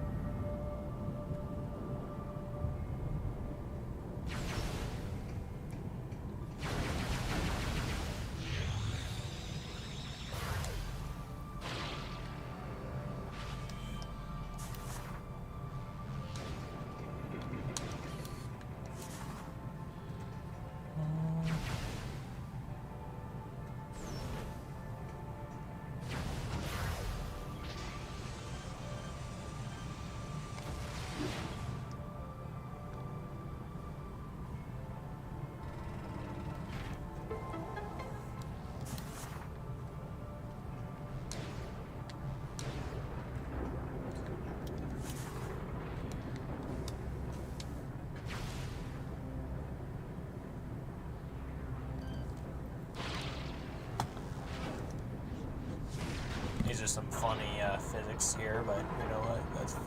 That's fine.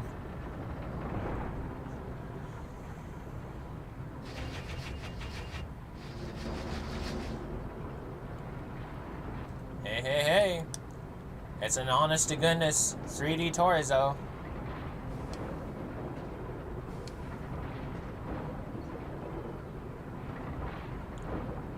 See it from this angle.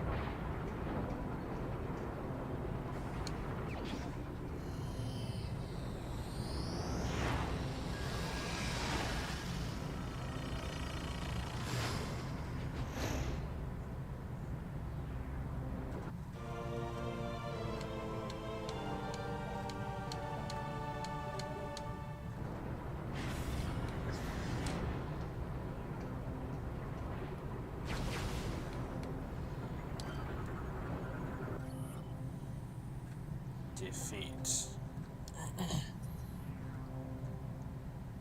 The 2 weeks following the seed's impact were disastrous. Like the Aurora unit, we too were infected with a Phazon-based virus. The spreading corruption consumed many of us, putting us under space pirate control. It was not long before only a handful of us remained. During this time, there was but a moment that we received aid. Gore, the hunter dispatched by the Federation, arrived here to restore the Aurora unit. Our hope quickly vanished as he too was corrupted by Phazon and lost his own will. He now leads the assault on the remaining survivors, taking more and more of the station over with each passing day. There is no hope left for us. Soon we too will be among the enemy forces. The last of us now stand before the brink of our history's end, silently waiting out our final hours. I am Elysian, descendant of both the Chozo and the First. I am facing the last moments of my life and transferring my memory to the data pod.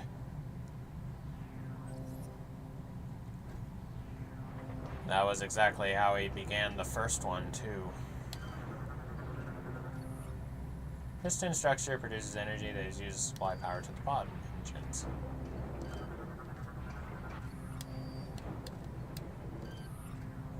Scans indicate this Chozo Elder statue was sculpted 1,013.81 years ago.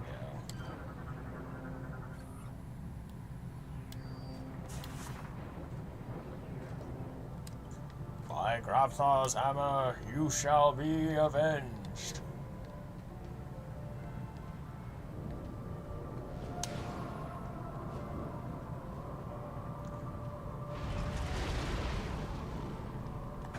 Ah! No! Bye. Oh, whoops.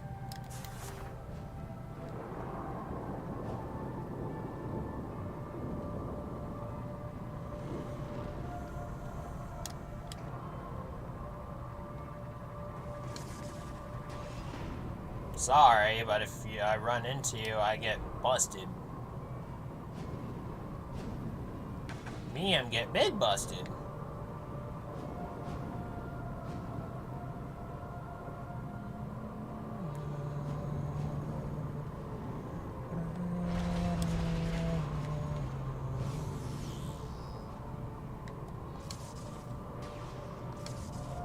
Oh, right.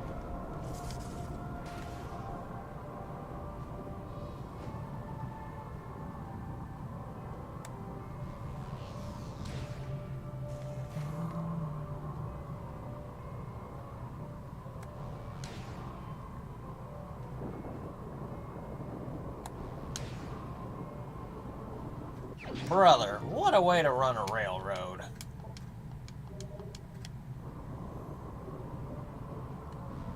Well, there you have it. Defeating all of the bounty hunters on veteran difficulty without hyper mode. It's certainly more impressive to do that on hyper mode difficulty, which I have done before. But, you know, have yet to actually put that on the tube, I guess.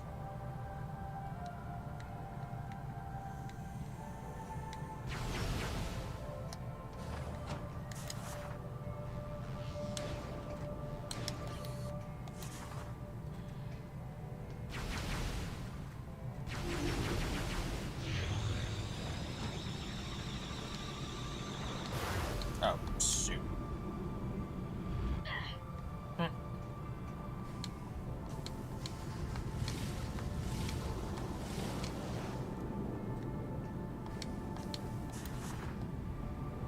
Ah! Gosh darn it.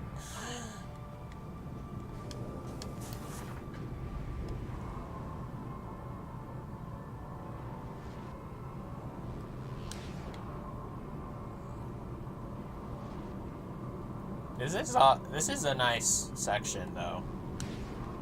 Like, although it gets, you know, just you know, looking at Skytown and this whole network.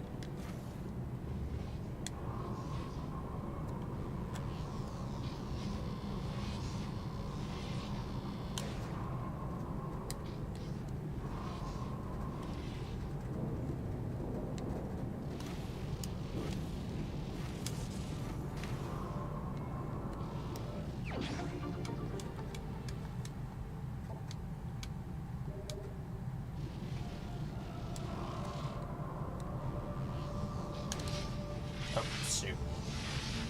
I knew that wasn't a good idea. Ah, all the way back here. Okay. That's fine.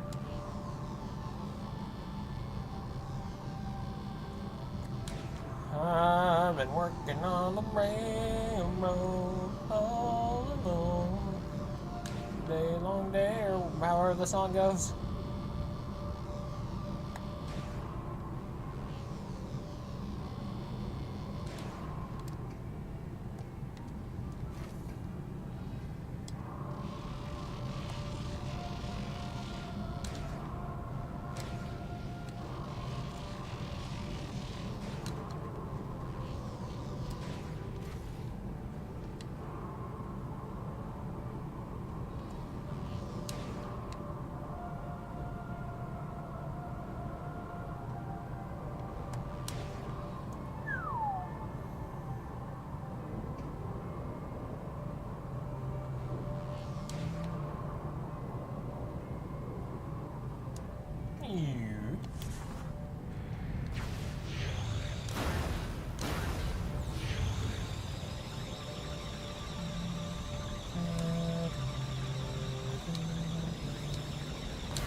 Did I hit it? No. Dang it. Hey, Aurora 313. I mean, 217.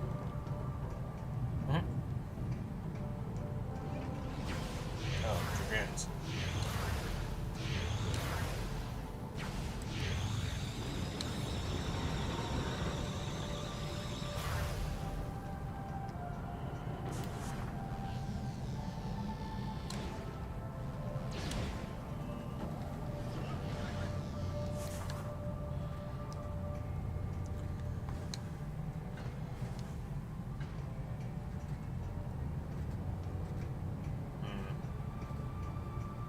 Let's just go back to the objective. I was thinking, well, while I'm in the neighborhood, I could just clean up a bit. Getting some, expansions and stuff. But, nah. Oh. Well, wait a minute.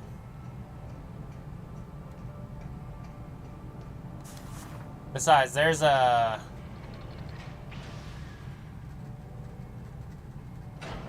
I mean, I guess you could get it elsewhere, but...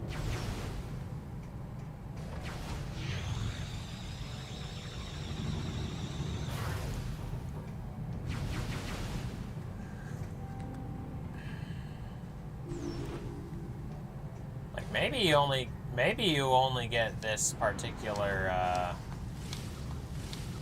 law or message from Admiral Dane if you go here.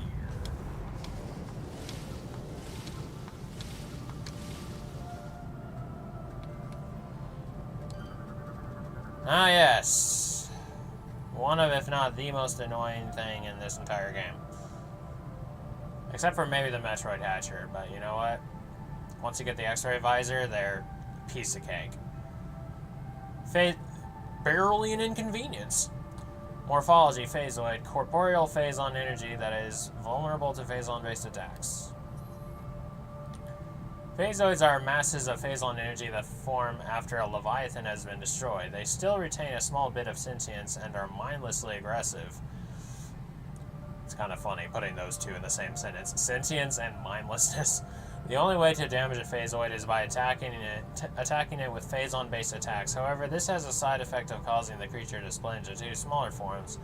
Once the phasoid has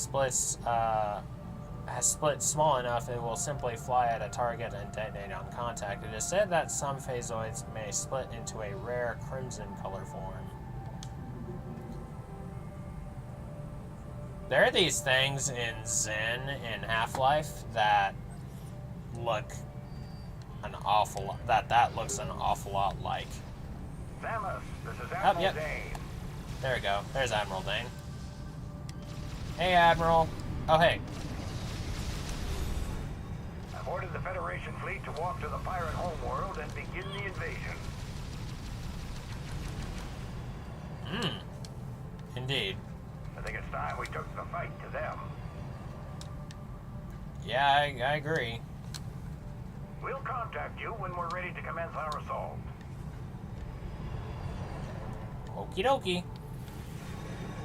Where'd you go? There you go.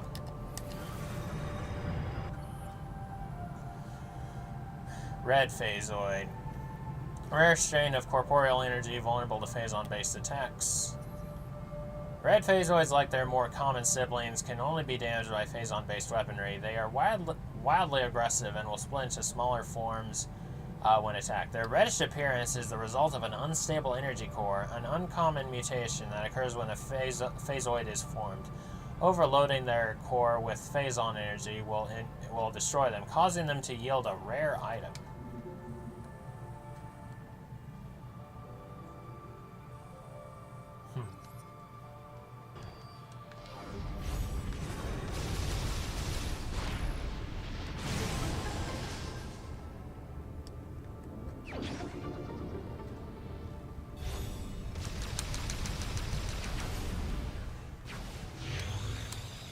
Got a bonus credit. Oh hey, I think that's where the Leviathan was, and oh wait, no, that's where the Leviathan was. What's that orange stuff down there? Is that like from the nuke from earlier or something?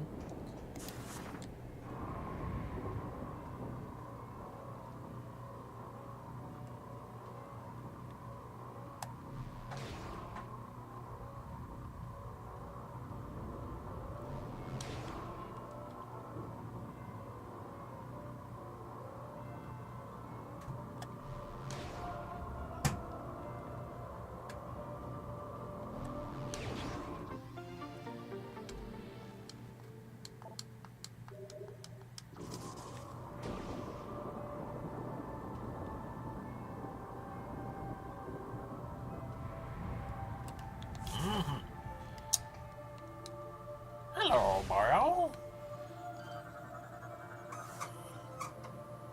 Yeah, that's one of the things that, you know, it's like I have this sort of theory or idea, like, just what I call the phazon color spectrum or something. Like, the closer a phazon is to the color black or purple, the more corporeal and solid it is. But the closer it is to the color red, the more unstable and erratic energy and energy-based it is. And that's part of it, you know, the phasoids and the red phasoids and stuff. We watched as Alicia fell victim to the meteor's destruction, its phazon beginning to consume her. High above the noxious surface, we continued to collect data on the object. It was not long before we met a new enemy. Space pirates, hostile alien life forms, and sworn enemies of the Federation entered the station and attacked. The pirate forces struck swiftly, their numbers and weapons dwarfing our own. After their initial assault, they began construction of a massive energy shield around the meteor. They referred to the fallen object as a seed, and quickly built the protective barrier. Any resistance they met from us was crushed, and the massive shield was built without interruption. Our attention then turned to the pirates themselves. If we could not stop them through combat, perhaps there was another way. Our studies quickly yielded unexpected results. Your bodies are now somehow producing a self-generating phazon. Anyway, I know I made that joke last time, but all of the space pirates were corrupted with phazon, but unlike other life forms, they were actually being sustained by it. This phazon kept them alive and appeared to control their minds with a will of its own.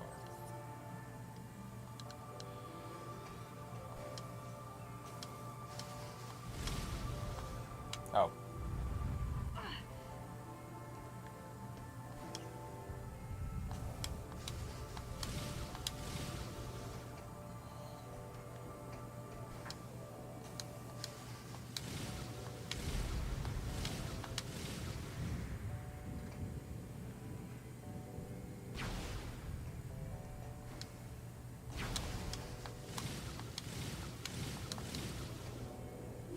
Hit it right? Yeah, I did. Okay.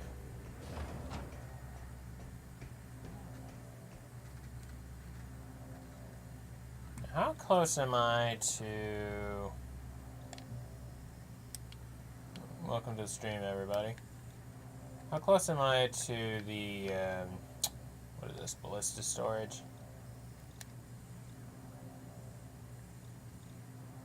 I'm on the way, I guess.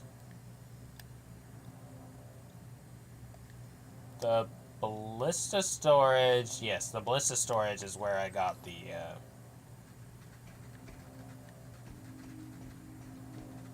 that's where I got the, boost ball. Open up that door! Oh. What? Wait, I just came from here. Oh. Oh, well.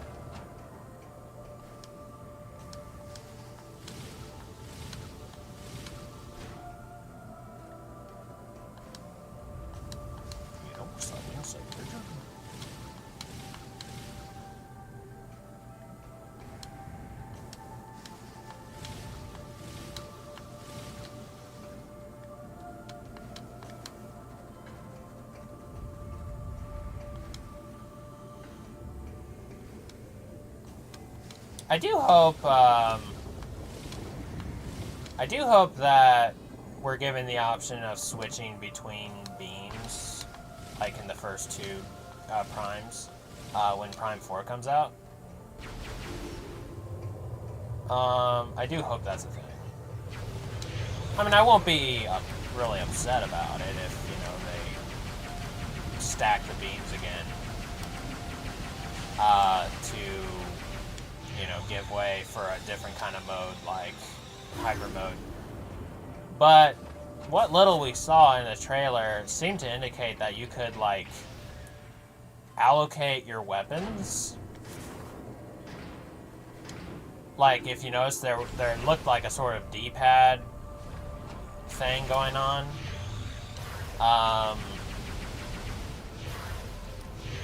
Which is pretty cool. Like, it looked like it looked like missiles had been allocated to.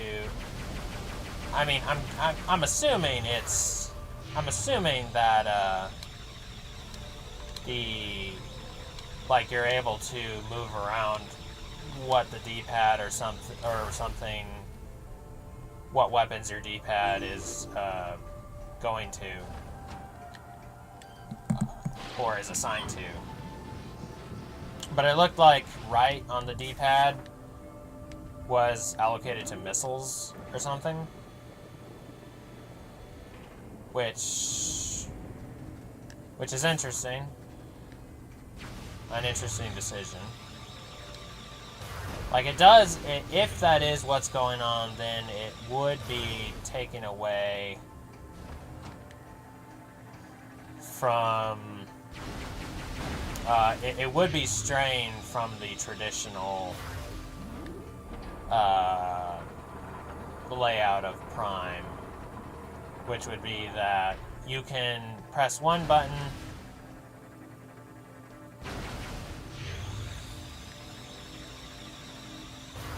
like, you can, at all times, you press one button to fire your beam or another button to fire missiles. Unless you could just make it, well, I don't know. I don't know what's going on.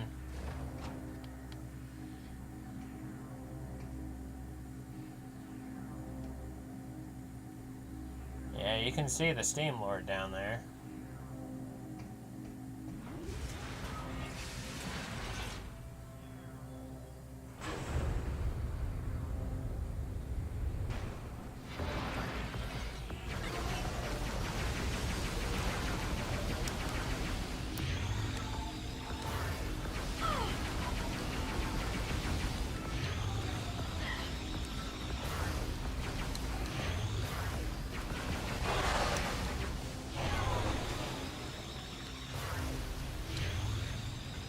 Oh, I forgot to look up at these, projectors before fighting Gore, because they showed images of Gore.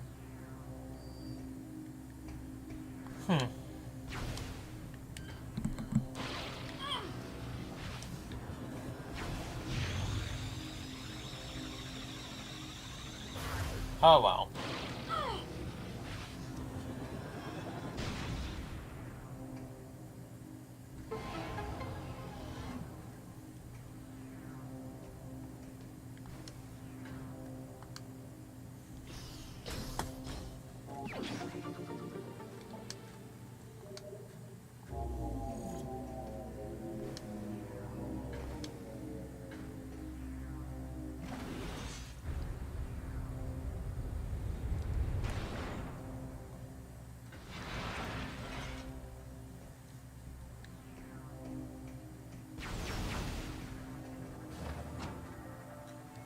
Guess we might as well do a little more cleanup before returning to the pirate homeworld.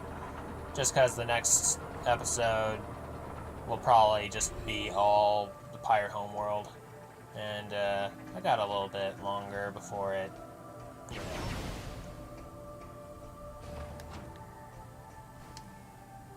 However, I think I am done with Elysia for the moment. I'll hit up Dorian.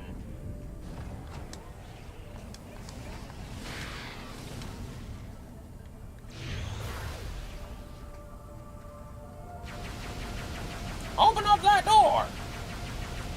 You know, I didn't say Richard. In case anybody's wondering what I'm quoting when I say that, it's a Yosemite Sam quote. Which I don't even know what he's referring to exactly, but it's just funny.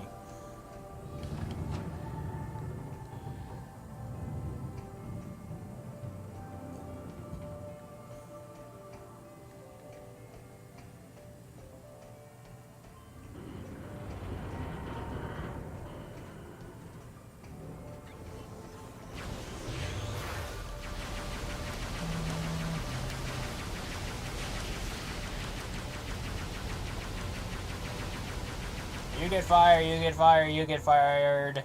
Not you. You're on ice.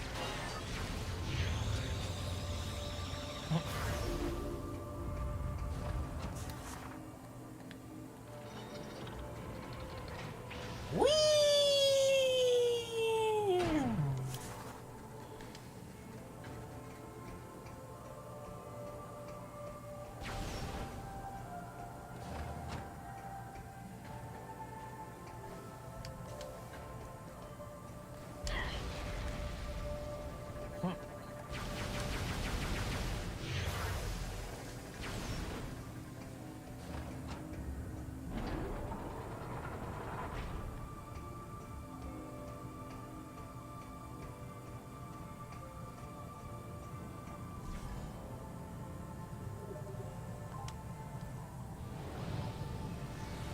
Yeah, because I believe, once you get Spider Ball, you can just clear up Norian.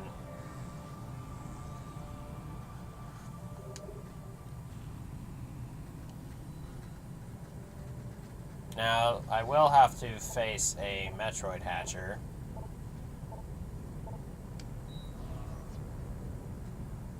Without the Nova Beam. But you know what? It's good to showcase it at least once, right?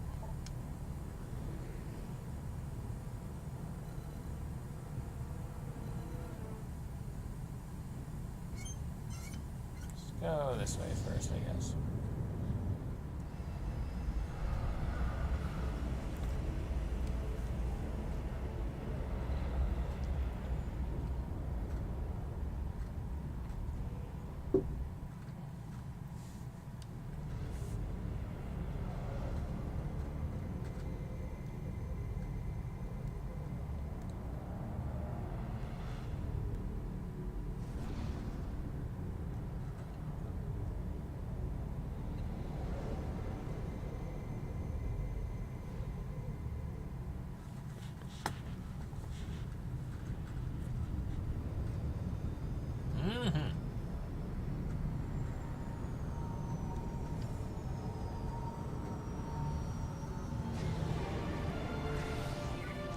You still need to get that turret replaced.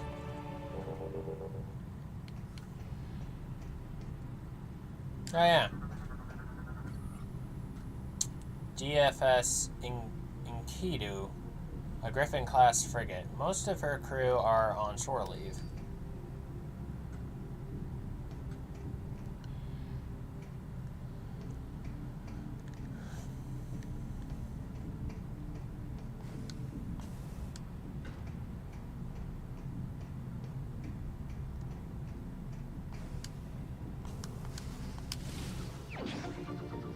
Enkidu. If I recall correctly, Enkidu is from the Epic of Gilgamesh.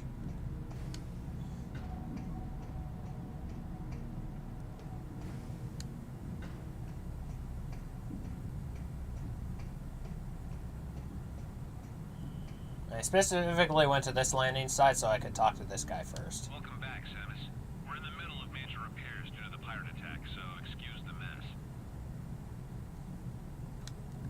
Sure, bud.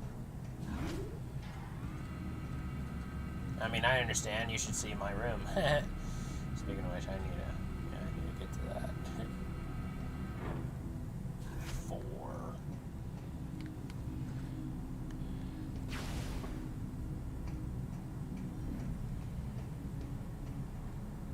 I'm busy right now. Can we talk later?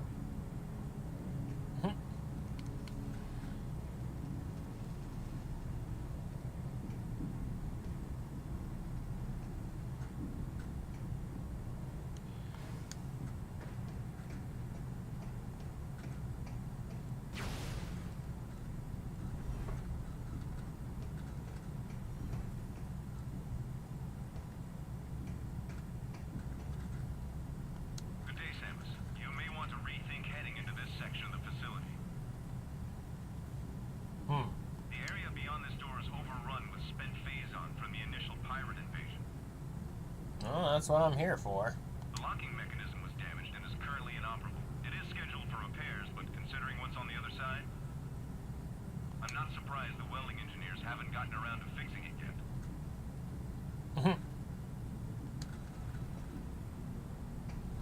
Indeed.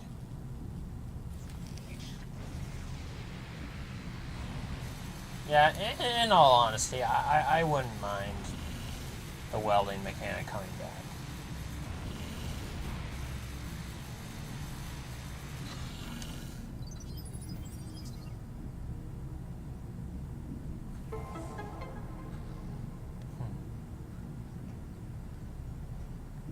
Generator access. This is the route that Rundus took, that I didn't have to.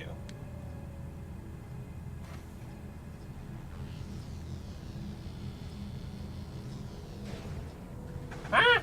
Shoot! Shoot Skaboodle, Ichabod. Anyway,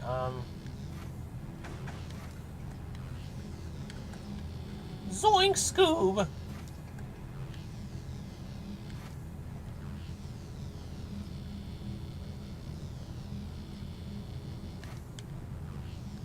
Okay.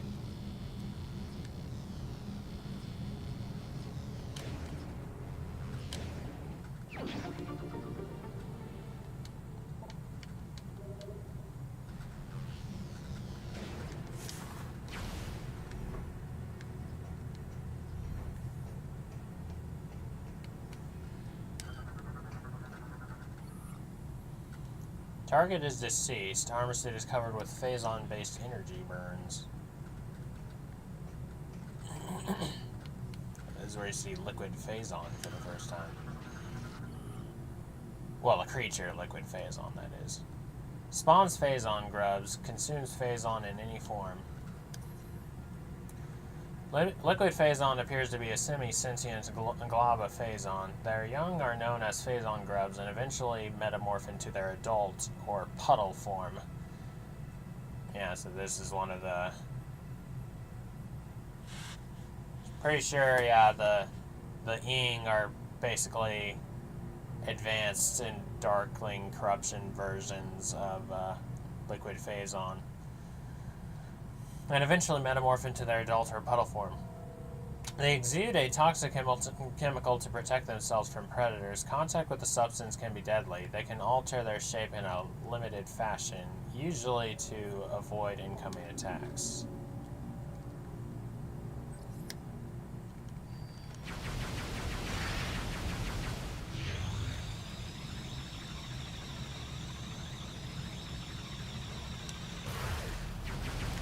Ah!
Gosh, you're hard to kill. Data storage. You know, I kind of feel like the text is a bit easier to read in the base game for some reason.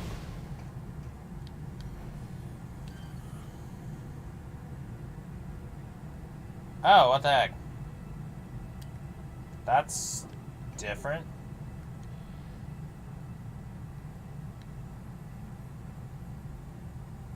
Huh. So is the special access codes only a trilogy thing? Did they not do that in the base game? Because this specifically, I distinctly remember in the trilogy version is where you get the special codes that you tap into your ship, and you get all the cool little messages from the devs and such.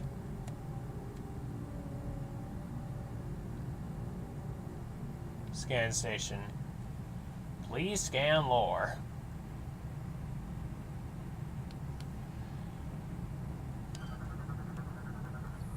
Basically.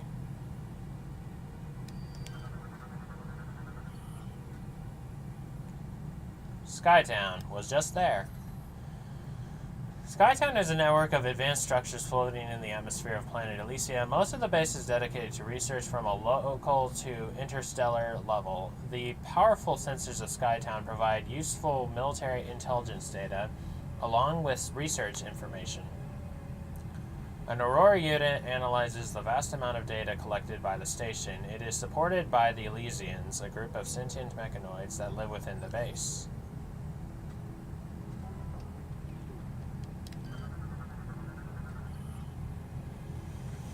Planet Brio. Federation scouts discovered the planet Brio 10 years ago. The planet's alignment makes most of its surface uninhabitable. 48% of the world is always exposed to the sun, with another 48% shrouded in permanent night. The remaining 4% lies in an equatorial ring of fertile jungle, where the bulk of Brio's bioforms dwell. Fuel gel is common on Brio, which makes it extremely important to the Federation. The local bioforms are quite primitive, though there are ruins that indicate an advanced culture thrived in Brio in centuries past.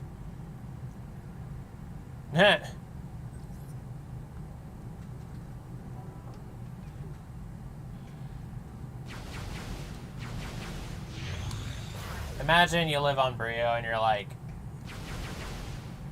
yeah, you get up and you're like, oh, what a beautiful morning, and then or something, and then you go to bed. You're like, okay, I'm going to bed, and you head over closer to the dark side. where it's cooler and darker.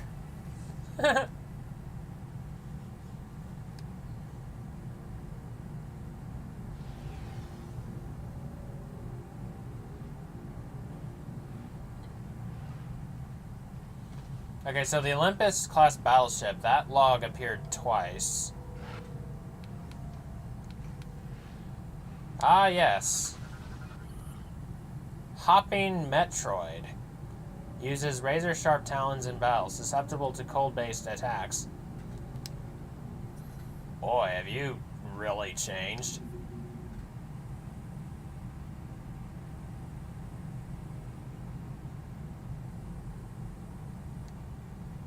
Actually, how the alphas and or the gammas, how the gammas look in Samus Returns, it's kind of similar. So it's almost like the hopping Metroid is the gamma, except it's like the Phazon route or something.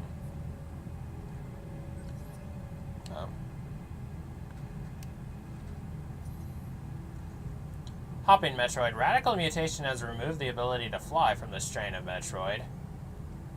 Again, similar to going from Alpha to Gamma. Well, at least in Samus Returns. In AM2R, the Gamma still flies. Mutation has removed the ability to fly from the strain of Metroid, but its vulnerability to cold remains. Subject now uses its powerful legs for locomotion. Legs contain sharp formations of phasite, which the creature uses to slice through enemy defenses.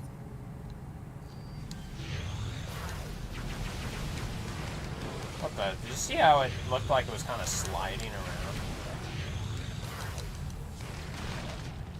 Or some of these are just moving really slowly.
Alright. So what's the log up here gonna be? Is it gonna be a second Valhalla incident one, or what?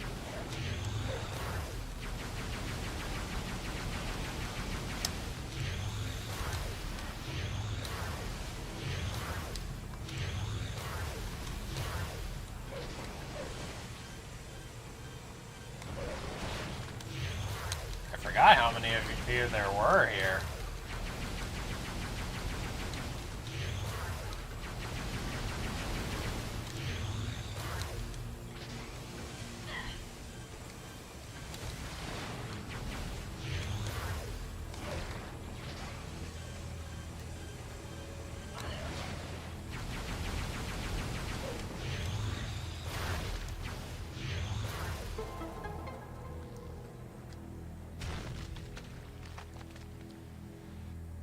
Oh good, more liquid Phazon.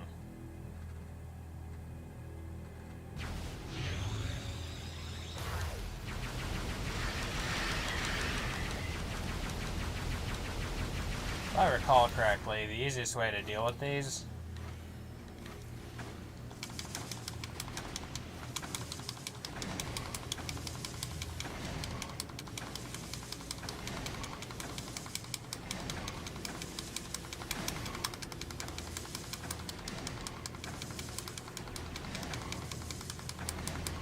or not.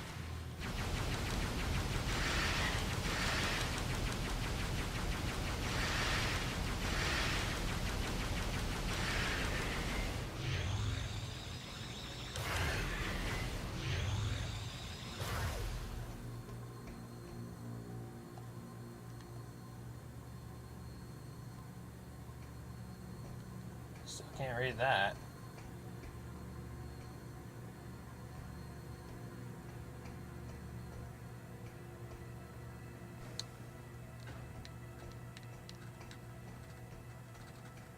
It's a lovely view from up here.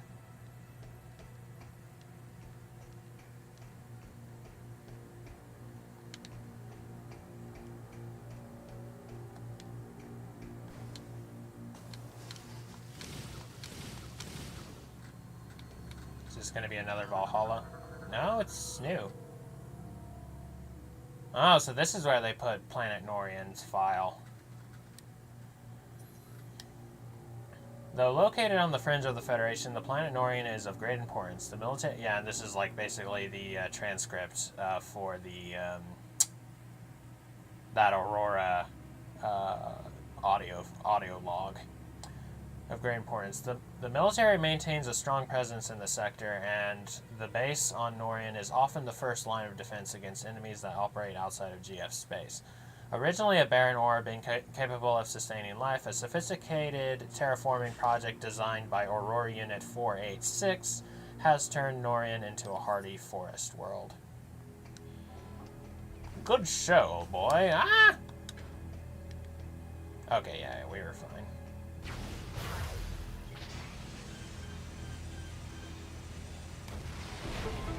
Yeah, for some reason, when it went from the... I feel like when it went from the base game to the trilogy version, the text became a bit fuzzier for some reason. I don't know. Maybe I'm misremembering.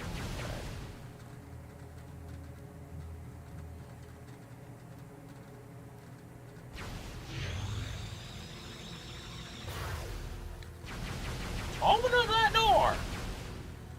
You know something, say Richard.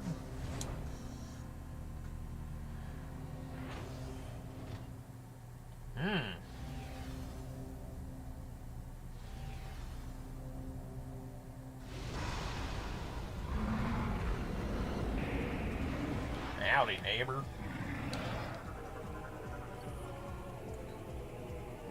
Metroid Hatcher. When the head's interior is damaged, its tentacles can be ripped off. Mutation has robbed the Metroid Hatcher of its ability to phase, but has provided it a hardened outer shell, which has identical attributes as phasite. The shell protects the creature's heart, located at the core of its head. The Hatcher's tentacles are quite dangerous and can leech energy from any targets they connect to. However, the tentacles are also the creature's weak point. If all the tentacles are ripped from its body, it will perish. As such, it will attempt to recover energy by retracting them into its shell when they take damage. While the Hatcher's tentacles are retracted, it is unable to attack. Relying on the phase-on Metroids, it spawns from its mouth for protection. If the interior of the creature is hit while its mouth is open, it loses its strength. The Hatcher's tentacles can be ripped off if they are pulled at this time. So Phazon has allowed for a...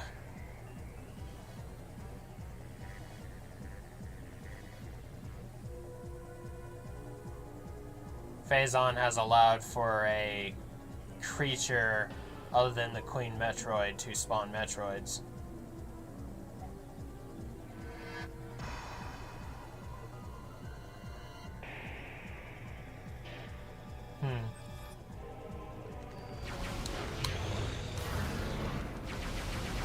Alright. Best way to deal with these. Ah!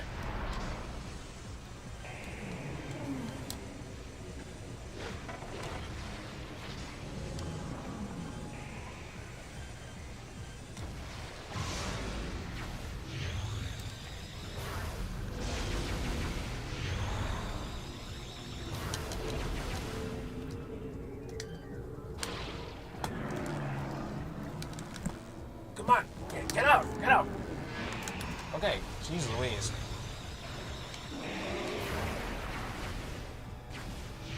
Wait, did I not rip it off? Gosh darn it. Ow. You launched me into the center of the planet, you jerkwad.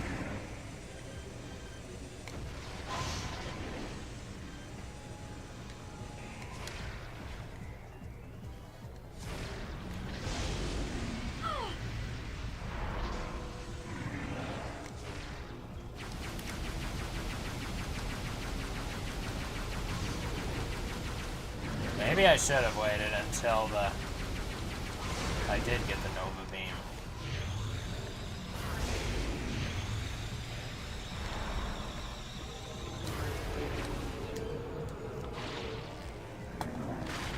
Okay, got it.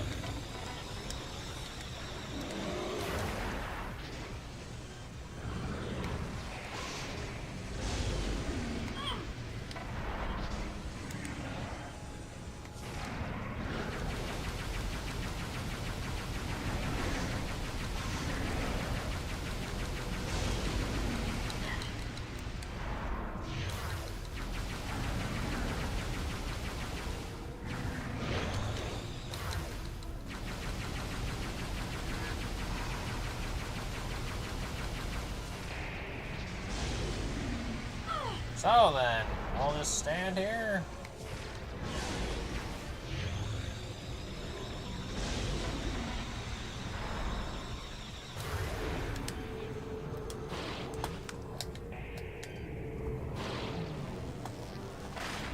Okay. Yeah, not putting up with the likes of you. Until I get the Nova Beam. Well, any more of you, that is.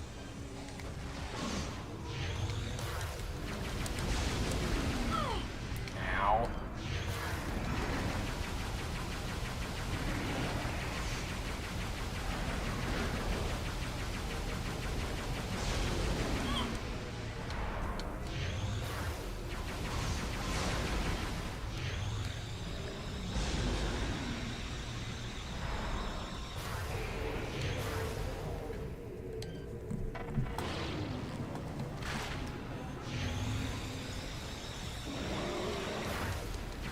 Alright, well. Nice thing about this, ow.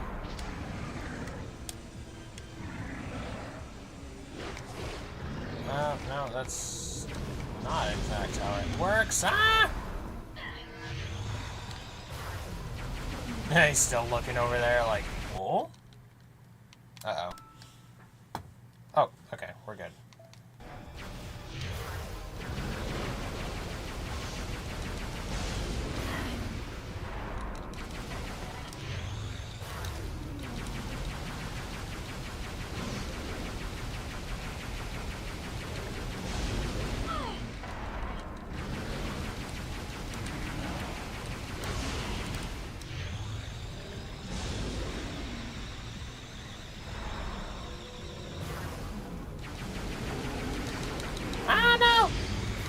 Missed opportunity. Oh well. Well, hey, you showcased your little friend coming out. Oh, whoops.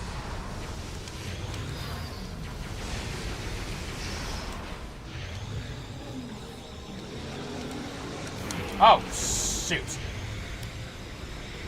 Ah.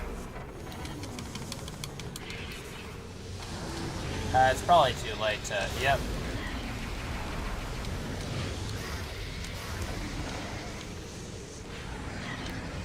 Oh boy. Oh boy. Oh boy. Oh boy.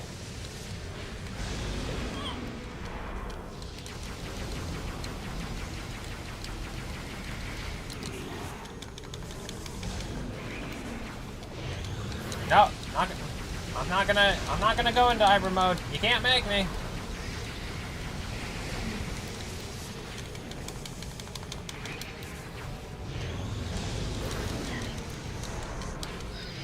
You know what?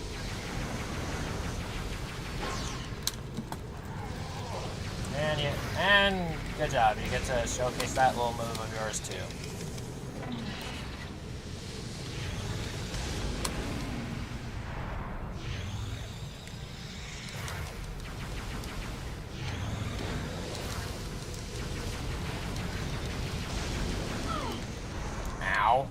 just slapped me right off.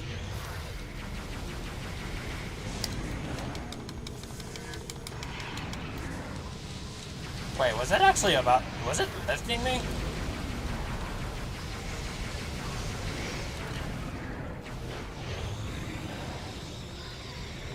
Hang on.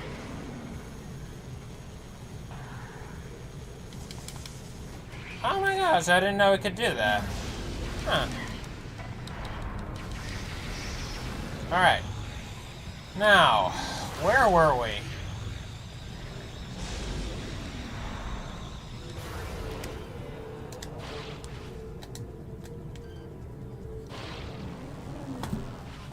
Got it.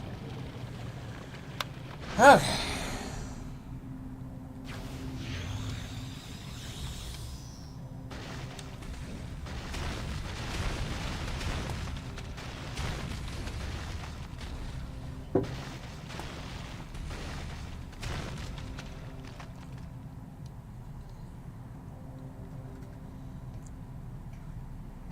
Ugh. Oh gosh, we're already at 240. Well, don't worry. Norian is almost done.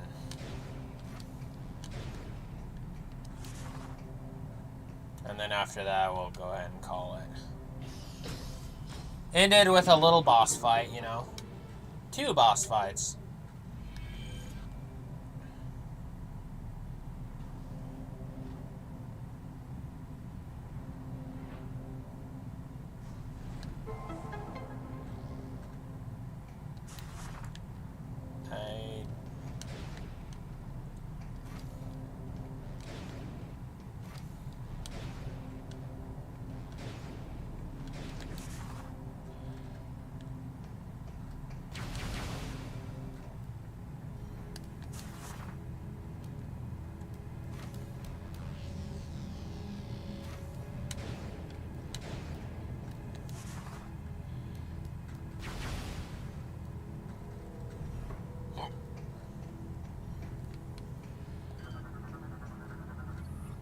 Monitors are used to display info of any ships currently landed here. They appear to be offline.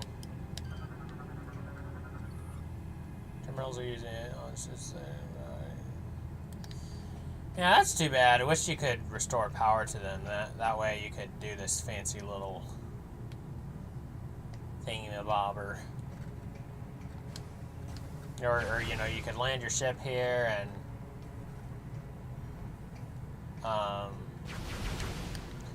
you could land your ship there, and then, well, Bob's your uncle.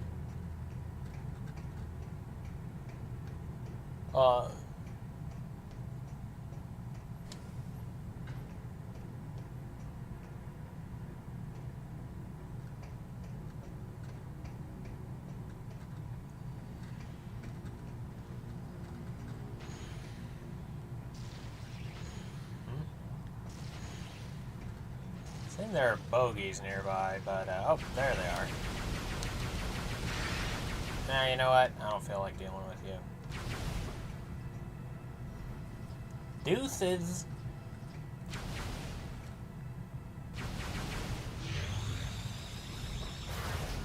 I kind of accidentally let go of that. Hey, buddy. Good day, Samus.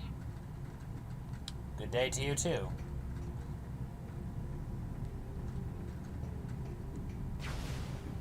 Alright, now this way. Oh, that's right. I already got the info on Norian's pickups, whereabouts, and all that stuff.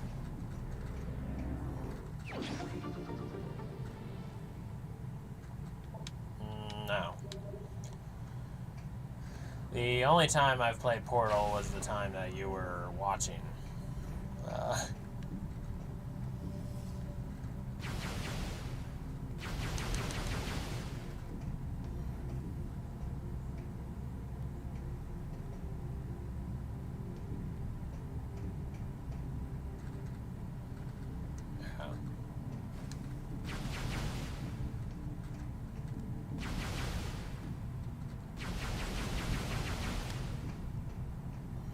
Just so we can see this one cutscene,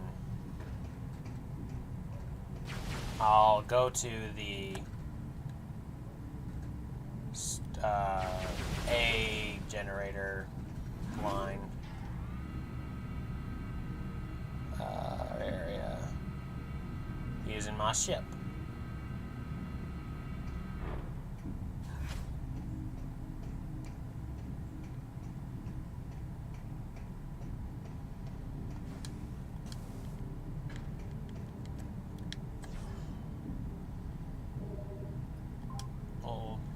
We'll just enter the ship for now. Save on time.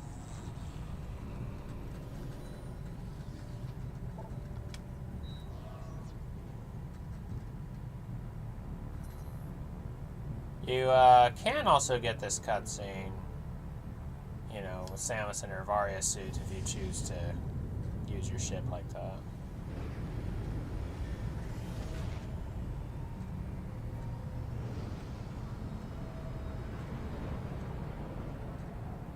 But it's kind of a rare cutscene to see, just because you're, you know, not necessarily going to think to do that.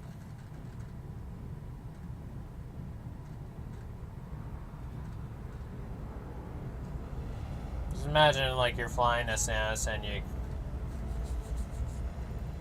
kind of have to put all of your dash stuff to your left.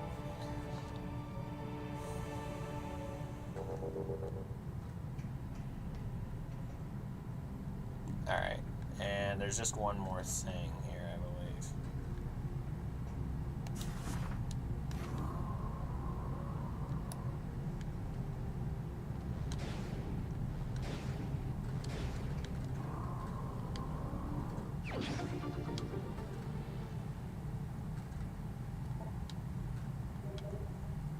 Oh, just the cutscene of, like, showing Samus going from one place on Norian to the other in her gunship. Oh, shoot. Like, instead of showing her gunship, instead it shows her in her gunship.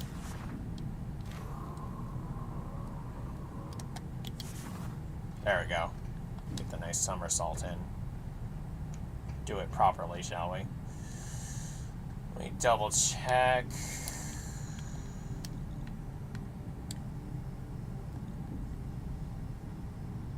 Yes. Yes, got everything. Okay, cool. Cool.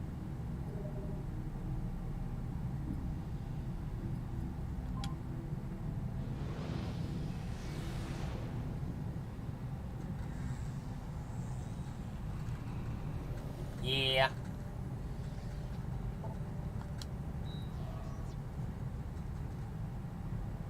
But, like, you probably aren't going to think to fly from one point to another when still having the Varia suit. So that scene in particular, that version of the cutscene in particular, is very rare, or is like kind of a rare cutscene, because you're not going to really, you can only get it earlier in the game, and you're not really going to think to use your ship to go from one point to another. Anyway, made my point. Okay, yeah, research facility, that's where we need to go.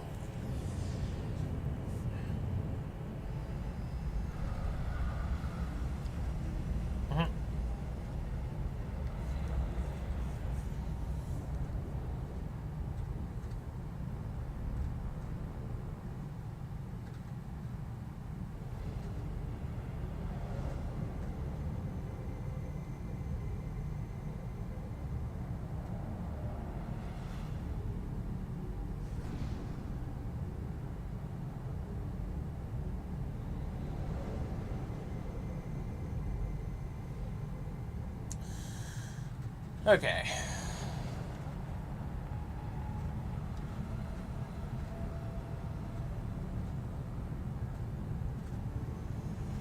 Here we go.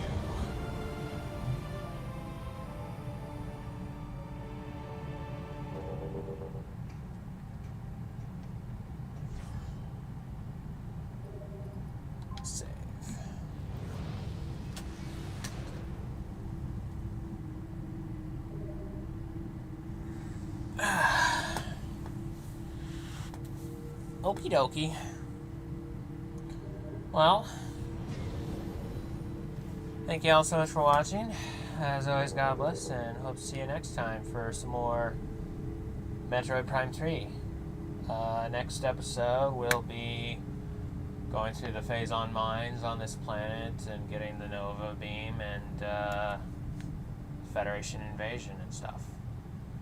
So it'll be an exciting time. Samus, the Federation... Hey! We'll save it for next time. Anyway. Ciao.